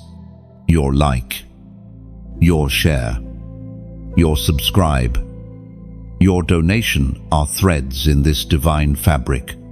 They may appear small in your hand, but together they clothe nations in hope, strength, and light. So never despise the small. A single candle can ignite 1,000 others. A single seed can birth a forest. A single drop can steer an ocean.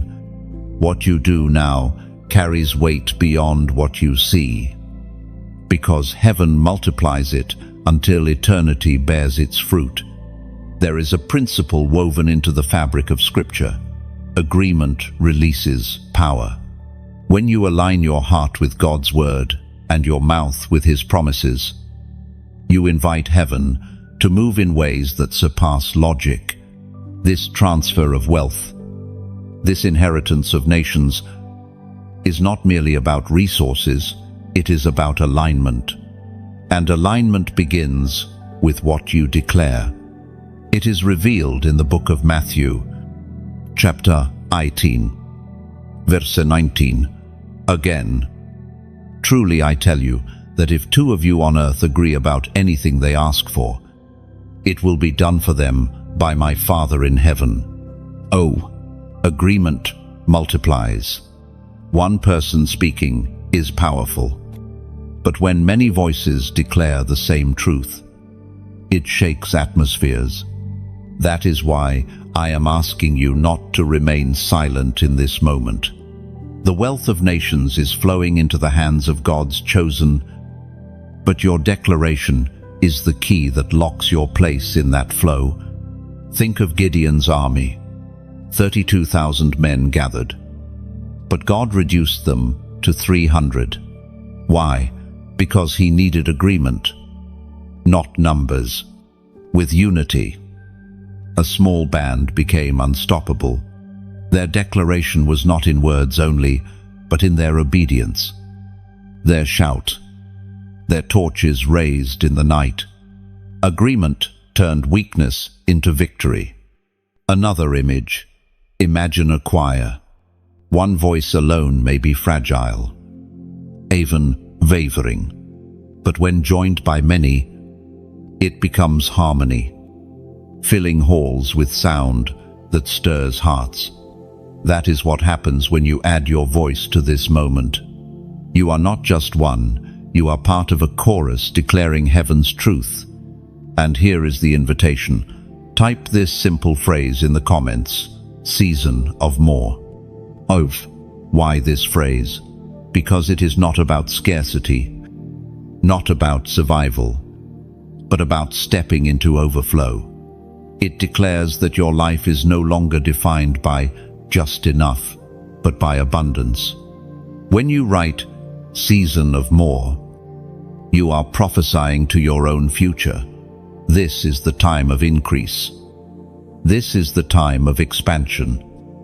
This is the time when heaven's transfer flows without limit. When you say it, you are not begging, you are agreeing.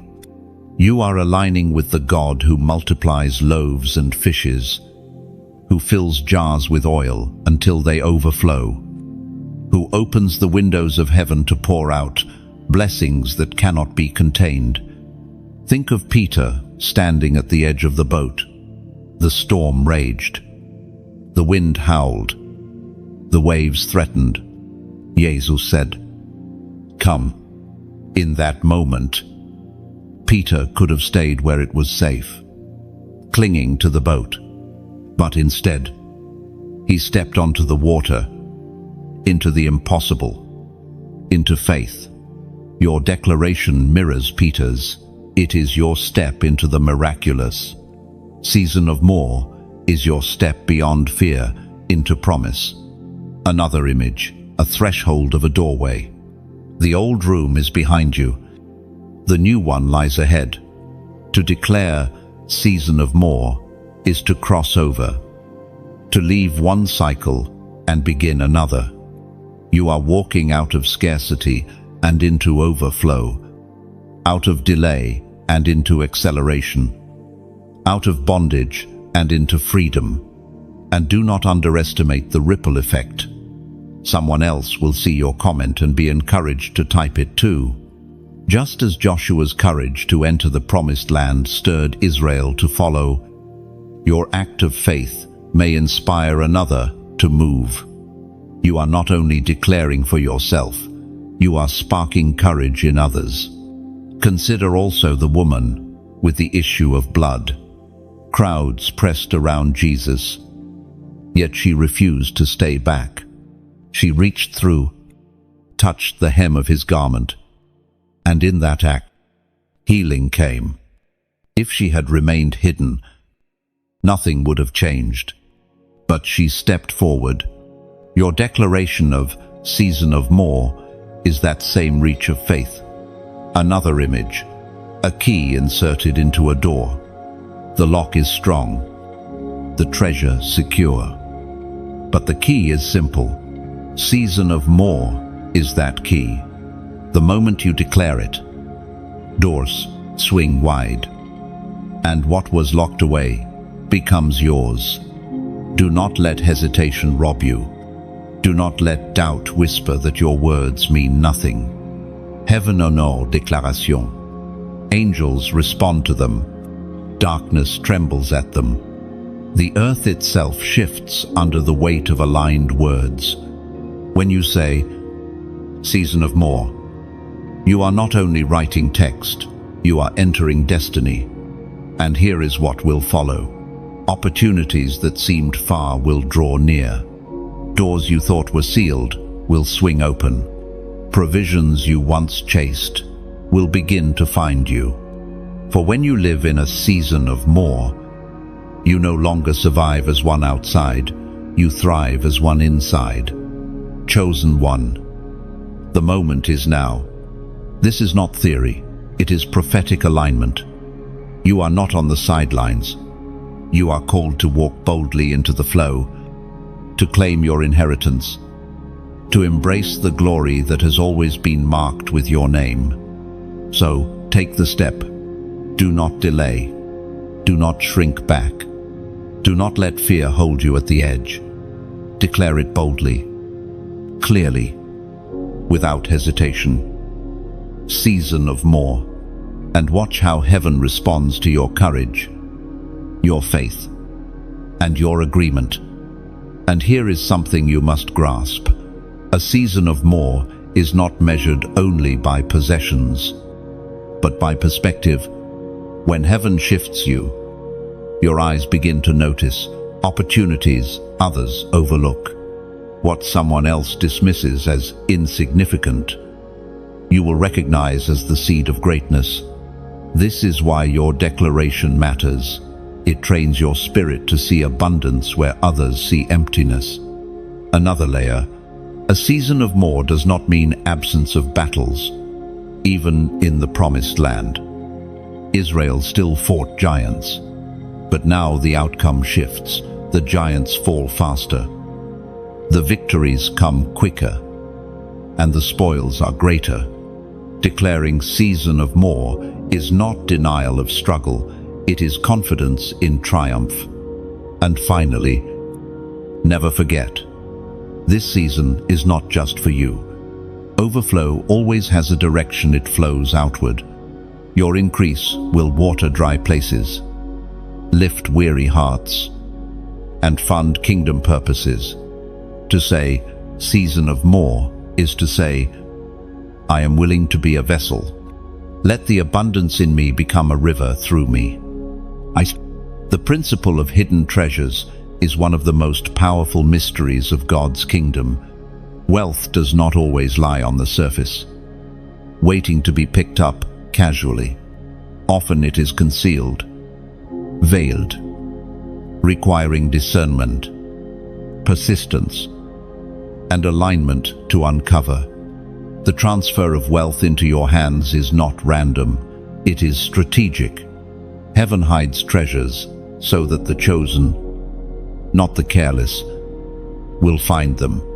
It is proclaimed in the book of Isaiah, chapter 45, verse 3, I will give you hidden treasures, riches stored in secret places, so that you may know that I am the Lord, the God of Israel, who summons you by name. Hidden treasures, riches stored in secret places, not treasures scattered for anyone to grab, but treasures reserved for those summoned by name. You are that person, chosen one. This promise is personal. The wealth that nations hoard, the resources that systems bury, the opportunities overlooked by others, these are marked with your name. Think of the parable Jesus told about the treasure hidden in a field. A man discovered it and, in his joy, sold all he had to buy that field. The treasure was there all along, but it took discovery, recognition, and sacrifice to obtain it. Wealth transfer works the same way. What others walk past daily, blind to its value, you will recognize as treasure. Another image. Imagine a mine deep underground. The surface looks ordinary, barren even, but hidden beneath lies gold, diamonds, or oil. Only those who dig, who press deeper, uncover the riches. That is what God is teaching you in this season. To others, your journey may look ordinary, even barren, but you know there are hidden veins of wealth waiting, and the Spirit is guiding your shovel. Hidden treasures are not only financial, they include ideas, innovations, and revelations. Consider how Joseph interpreted Pharaoh's dream. That insight was a hidden treasure. It was not gold or silver, yet it positioned him to govern the wealth of nations. Revelation itself can be wealth, birthing strategies that produce abundance. You, too, will receive ideas and insights that others cannot see. Another example, Moses striking the rock in the desert. Who would imagine water flowing from stone? Yet God revealed the hidden resource in what seemed lifeless. Likewise, resources in your life may appear dry, but with divine direction, they will gush forth rivers of provision. Do not be discouraged by seasons when treasure feels invisible. Hidden does not mean absent. Hidden simply means reserved. Reserved for the appointed time, for the appointed person, for the appointed purpose. Just as Esther was hidden in the palace until the moment of deliverance, so too treasures are concealed until their revelation brings maximum impact. Another image, a pearl within an oyster. On the outside, rough shell, unimpressive. Inside, beauty of immeasurable value. Treasures often come wrapped in ordinary packages. This is why discernment is essential. You must see beyond appearances, trusting the Spirit to guide you to what is hidden. Hidden treasures also test your patience. They cannot be grabbed hastily. They must be uncovered carefully. Impulsiveness misses what diligence discovers. This is why Scripture ties treasure to the diligent hand. The Spirit is training you not only to receive treasure, but to handle it with patience and precision. Think of the Magi seeking the Christ child. They followed a star, traveling far, bringing costly gifts. To others, Bethlehem looked insignificant, but they discerned the hidden treasure lying in a manger. What others dismissed, they honored. You too will see value where the world sees none, and you will be rewarded. And know this, the uncovering of hidden treasures is not just for your benefit, it is for testimony. God says, so that you may know that I am the Lord. The treasure is proof of His sovereignty, His faithfulness, His intimate knowledge of your name. When you uncover it, your story becomes a declaration that God still reveals, still provides, still calls by name. Another image, an ancient library filled with scrolls, locked away, dust-covered.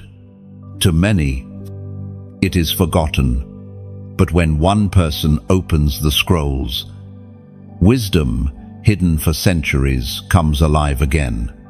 Likewise, God is unlocking wisdom and resources that have been buried, waiting for this generation, and you are chosen to unseal them. Hidden treasures also serve protection. If all wealth were visible, it would be plundered by the greedy. God hides it to keep it safe for the righteous. Just as manna was hidden until the dawn, so too, provision is concealed until the exact moment you need it. Your journey itself has been a process of uncovering treasure. The pain you endured revealed resilience. The rejection you faced uncovered identity. The waiting you survived produced patience. Even your scars are treasures, for they hold lessons and testimonies that wealth cannot buy. Another image, a map marked with X. Pirates sought treasure with clues, enduring storms, risking lives, believing the hidden was real. You carry such a map in Scripture, in Revelation, in prophecy. Every promise is a marker leading you closer to the X where your treasure lies. Chosen one, lift your eyes with expectation. The wealth you need is not lost, it is hidden. The ideas, the connections, the open doors are waiting in secret places, and the God who calls you by name is guiding you step by step to uncover them. Do not rush. Do not despair. Trust the process. Every hidden thing has an appointed moment of unveiling, and when it is revealed, it will not trickle, it will flood. For you are not called to scrape for coins in the dirt. You are called to inherit treasures of nations, stored in secret. Until now, so walk with discernment. Look deeper than the surface. Trust the whisper of the Spirit. For your name is already written on treasures the world has not yet seen. And soon, what was hidden will be placed in your hands. There is a dimension of wealth transfer that is rarely spoken of, yet deeply vital. The wealth of wisdom. Silver and gold can be spent. Lands can be lost. Kingdoms can be shaken, but wisdom sustains, multiplies, and protects. The treasures that flow into your hands in this season are not only financial but intellectual, spiritual, and relational. Wealth without wisdom is like a sword in the hands of a child, but wealth joined to wisdom becomes a scepter in the hands of a king. It is declared in the book of Proverbs, chapter 16, verse 16. How much better to get wisdom than gold, to get insight rather than silver. The Spirit of God is not simply transferring currency, He is transferring counsel. He is opening to you the vaults of understanding that kings sought and prophets carried. This wisdom will teach you not only how to gain wealth, but how to keep it, multiply it, and channel it for eternal purposes. Think of Solomon. When given the chance to ask for anything, he did not request riches or power, but wisdom. And with wisdom came both wealth and influence that surpassed all the kings of his age. His story reveals the principle: wisdom attracts wealth, sustains influence, and builds legacy. Another image, a lighthouse on the shore. Ships may be loaded with treasure, but without the light, they wreck on rocks. Wisdom is that light. It prevents loss, guides journeys, and ensures safe arrival. Without wisdom, treasures are destroyed in storms. With wisdom, they reach their destination. Wisdom also protects against deception. The enemy's greatest weapon is not always theft, but trickery. Countless fortunes have been lost through lies, flattery, and haste. But wisdom discerns motives, sees beyond appearances, and guards against snares. The Spirit is sharpening your discernment so that what flows into your hands cannot be stolen by cunning schemes. Consider Daniel in Babylon. He was not known for wealth, Yet kings clothed him in riches because of his wisdom, his interpretations, his counsel. His insight were treasures greater than gold. Nations honored him, not for possessions but for perspective. You, too, are receiving that mantle wisdom that nations will seek, counsel that leaders will honor. Another image. Imagine a tree with roots deep into hidden springs. Storms come. Droughts dry the land. But the tree flourishes because its roots drink from unseen waters. That is wisdom sustaining you in seasons when external resources seem scarce. Even when the world panics, you will remain steady.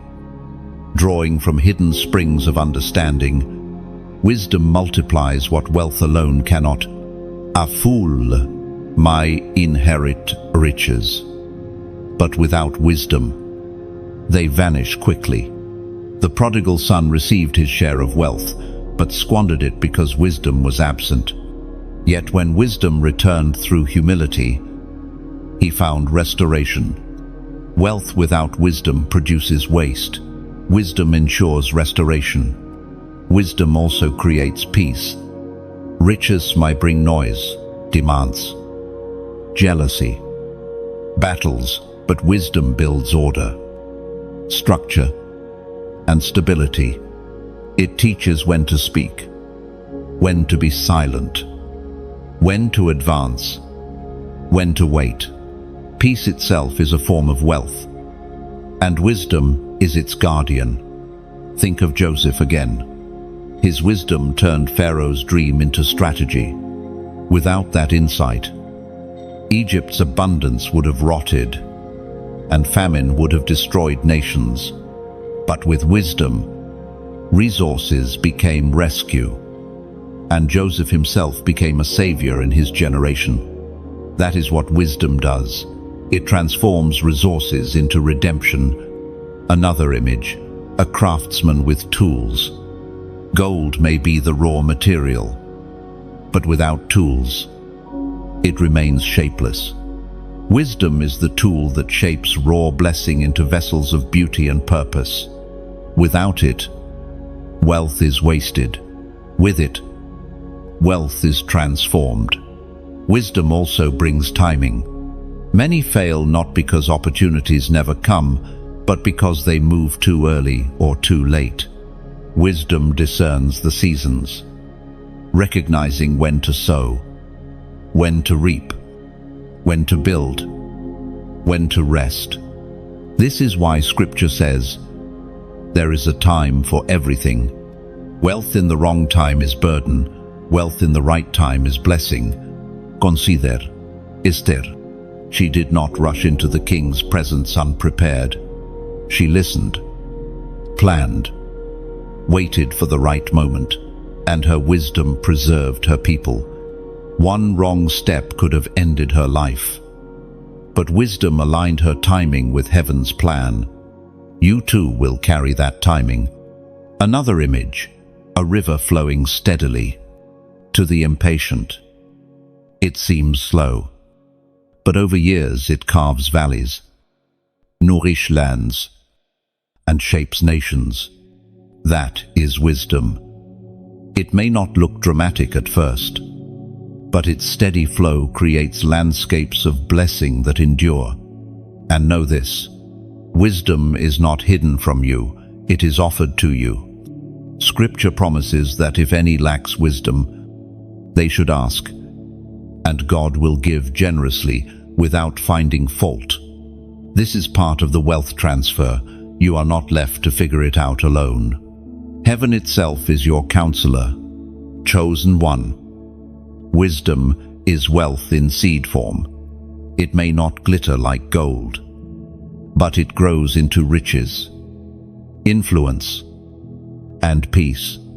To despise wisdom is to despise the foundation of true abundance. To embrace wisdom is to secure blessings for generations. So seek it as treasure. Honor it as inheritance. Apply it as strategy. For in this season, wisdom is being poured into you as surely as wealth is being placed in your hands. And with both together, nothing can shake what you build.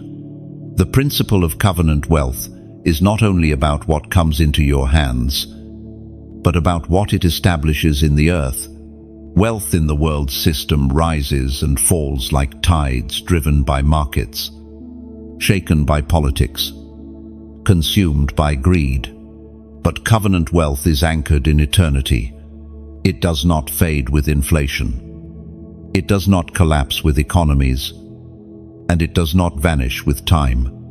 What God transfers into your hands carries His signature of permanence, because it is tied not to the shifting of nations, but to the unshakable covenant of heaven. It is written in the book of Deuteronomy, chapter 8, verse 18, "But remember the Lord your God, for it is He who gives you the ability to produce wealth, and so confirms His covenant, which He swore to your ancestors, as it is today."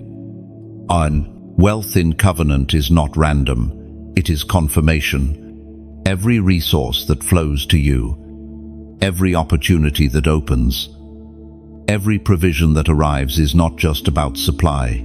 It is God saying again, "I remember my word. I keep my promise."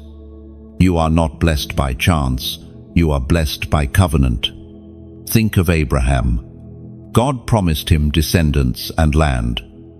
And along the way, livestock multiplied, servants increased, and nations acknowledged his authority. His wealth was not for vanity, it was a sign of covenant. Even kings recognized it, saying, "God is with you." That is covenant wealth. It testifies louder than words. Another image, a signet ring on a king's hand. With it, decrees are sealed. Authority is marked. Promises are confirmed. Wealth in covenant functions like that ring. It seals God's promise in your life, marking you as one who carries His name, one who cannot be mistaken for ordinary. Covenant wealth is also generational. When God blessed Abraham, the blessing extended to Isaac, then to Jacob. Each generation walked in provision, not solely because of their own merit, but because of covenant promise. What you receive now is not just for you, it is a seed for your children and their children. Covenant wealth outlives lifetimes. Consider Isaac sowing in famine. While others reaped nothing, he harvested 100-fold. Why? Covenant. God had sworn an oath to Abraham, and Isaac inherited it. Even when circumstances screamed, "Impossible," covenant overruled climate. That same covenant speaks over you. The world may tremble, systems may fail, but covenant sustains. Another image, an anchor sunk deep into the ocean floor. Storms rage, waves crash, ships strain, but the anchor holds. Covenant wealth is your anchor. While the world around you panics, your provision holds steady. Others may wonder why you stand unshaken. The answer is simple: covenant. Covenant wealth also demands responsibility. It is not for hoarding or flaunting, but for advancing God's purposes.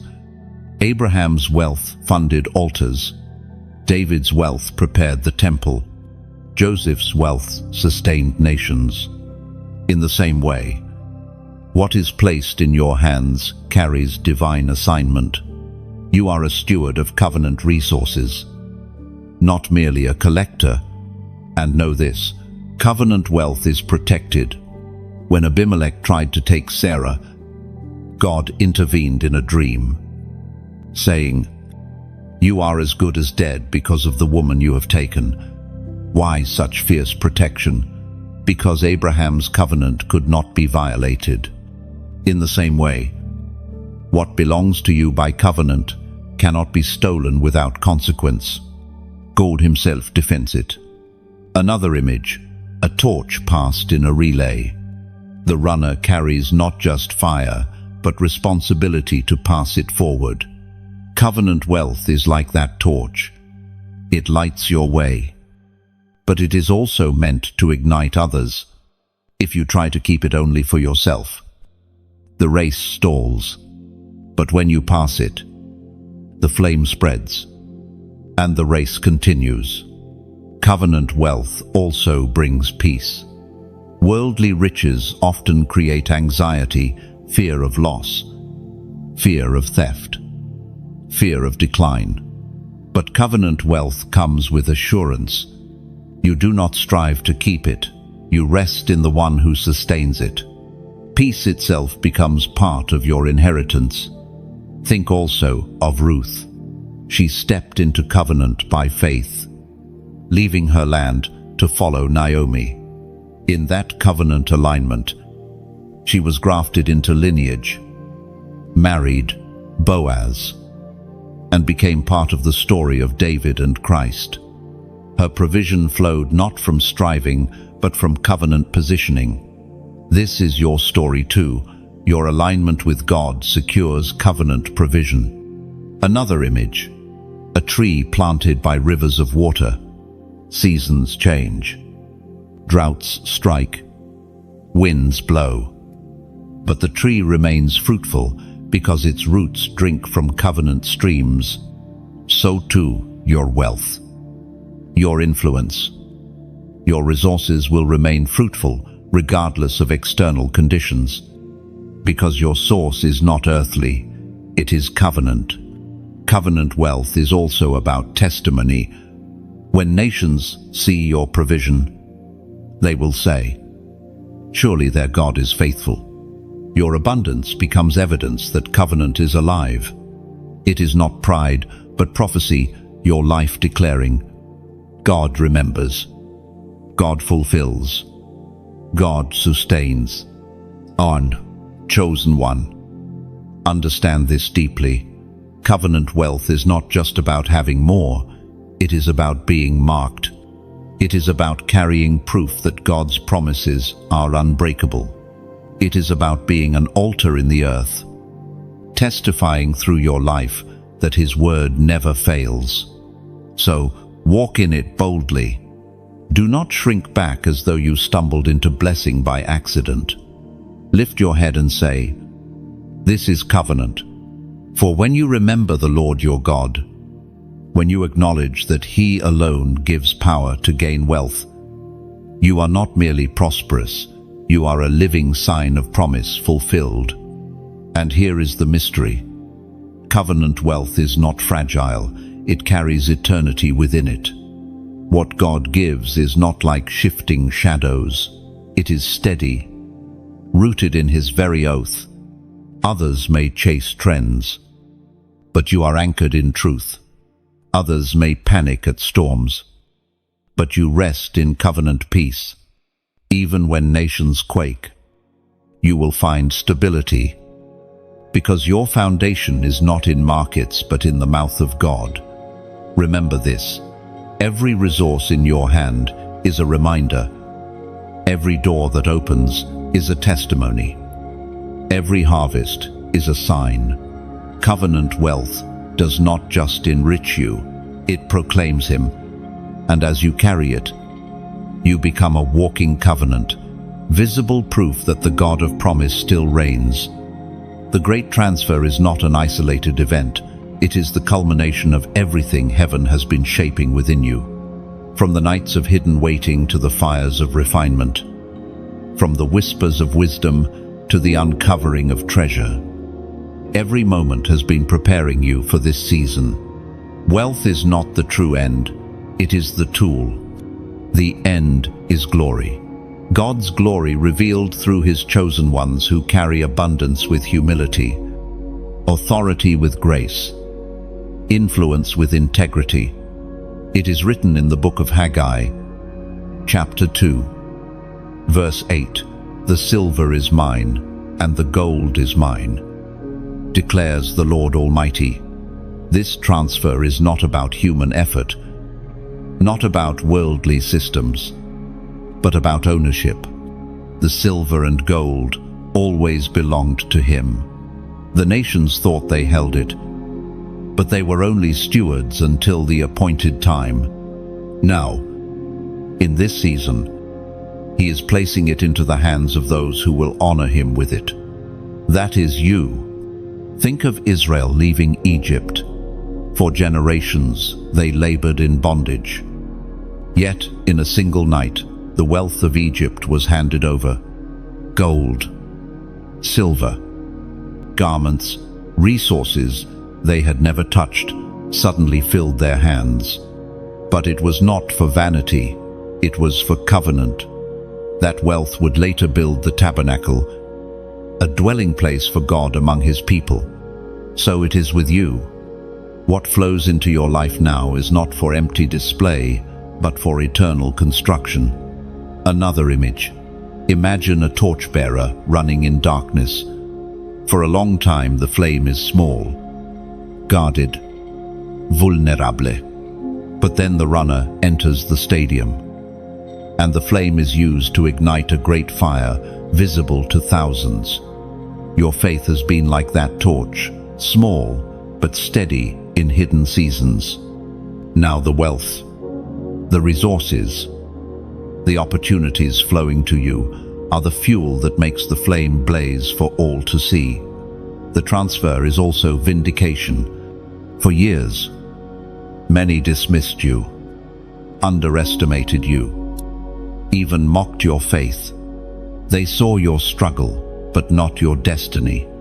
Yet when the wealth of nations begins to flow into your hands, their words will be silenced. Not because you sought revenge, but because God is faithful. He raises his chosen before the watching world, proving that he does not forget those who trust him. Consider also the story of Joseph, betrayed by brothers, enslaved, imprisoned yet in a single day, lifted to rule. The famine was global, but the strategy was in his hands. Nations bowed before him, not because of his cleverness, but because of God's appointment. The wealth of nations was literally funneled through him. Your story carries the same rhythm. Seasons of betrayal and delay do not cancel the call. They prepare you for the moment of transfer. Another image, a river dammed up. Waters pressing against the barrier. For years it seems still, but pressure builds. Then suddenly, the dam breaks, and the flood rushes forth, unstoppable, covering everything in its path. That is what is happening in your life. The transfer has been building behind invisible walls, and now those walls are breaking. What comes will not be a trickle but a flood. This transfer is not only financial, it is cultural. Influence, creativity, platforms, opportunities, networks. These are also treasures of nations. The Spirit is positioning you in places where your voice will carry weight, where your ideas will shape systems, where your presence will shift atmospheres. This, too, is wealth, not just coins and contracts, but crowns and callings. Another image, the sunrise after a long night. The horizon glows, shadows flee, and all creation stirs awake. That sunrise is not only about light, it is about revealing what was always there but hidden in darkness. Wealth transfer is like that sunrise. The opportunities, the treasures, the influence were always present, but hidden until the light of God revealed them at the appointed time. Do not fear the responsibility. To whom much is given, much is required. But remember, you are not carrying this alone. The same God who gives wealth also gives wisdom. strength, and courage. The Spirit will teach you when to sow and when to save, when to build and when to rest, when to speak and when to be silent. You will not be crushed by abundance, you will be guided through it. Think of Solomon dedicating the temple. Wealth from many nations poured into Jerusalem. But his first act was not to boast, it was to build a house for the Lord. That is your model. When wealth flows, let worship rise higher. When abundance comes, let gratitude anchor you. When influence grows, let humility clothe you. And know this, the transfer is not temporary. It is not a fleeting season that vanishes overnight. It is the beginning of a new order, where the righteous rise, where the chosen rule with integrity, where the kingdom advances visibly. You are stepping into permanence, not passing favor. Another image, a crown placed on a head.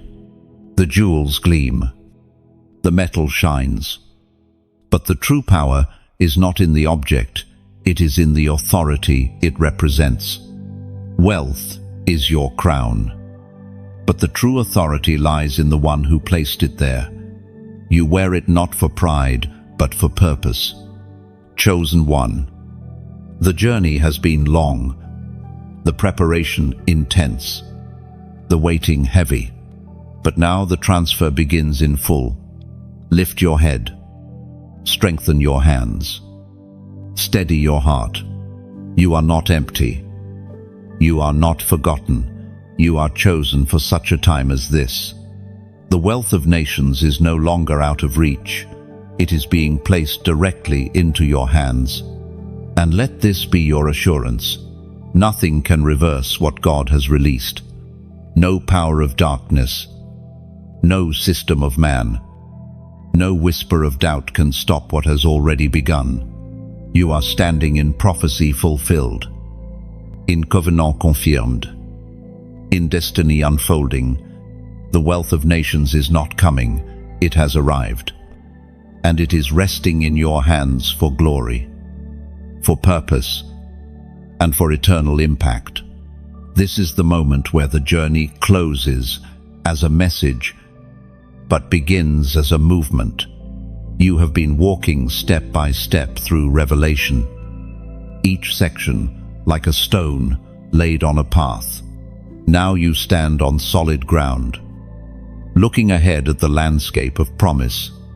The wealth of nations is no longer distant, it is unfolding before you, within you, and through you.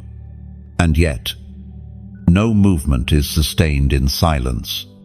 A flame left, untended, flickers out, but one shared, one passed from wick to wick, becomes a fire that no darkness can quench. That is why this moment matters. When you like this message, you add oxygen to the flame.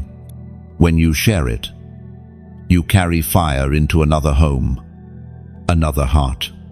When you comment, you place your stone on the altar, saying, I was here, I believe, I align. When you subscribe, you decide to stay near the fire, to walk this path not once, but continually. When you donate, you pour oil into the lamp, ensuring the flame never runs out. Think of Noah after the flood. He built an altar, offering in gratitude. And that altar became a fragrance before God that altered history. Your support, your like, your share, your subscribe, your donation is that altar. It rises beyond algorithms, beyond platforms, into eternity, where heaven remembers every act of alignment. Another image. Imagine a vineyard heavy with fruit. Grapes cannot crush themselves. Wine cannot pour itself. Harvest cannot store itself. Hands are needed. Laborers are needed. You are those hands when you choose to engage. A simple click. A seed sown. A subscription added. It is like bending down, picking grapes, ensuring nothing goes to waste. And I must remind you, generosity in this kingdom is never forced. Flowers open to the sun naturally, not by command. In the same way, support is beautiful when it flows freely, not under pressure. If your heart stirs, let your action follow. If not, remain in peace. Knowing the Father's love for you is unshaken. Still, consider the beauty of partnership. Think of a bridge stretched across deep waters. Many will walk safely because unseen hands laid the stones. Your comment, your share, your donation, your subscription are those stones. Quiet, often unnoticed. But essentiel. Without them, fewer will cross. With them, multitudes will find safe passage. So let this be your response. Like, share, comment, subscribe, donate, not as duty, but as delight.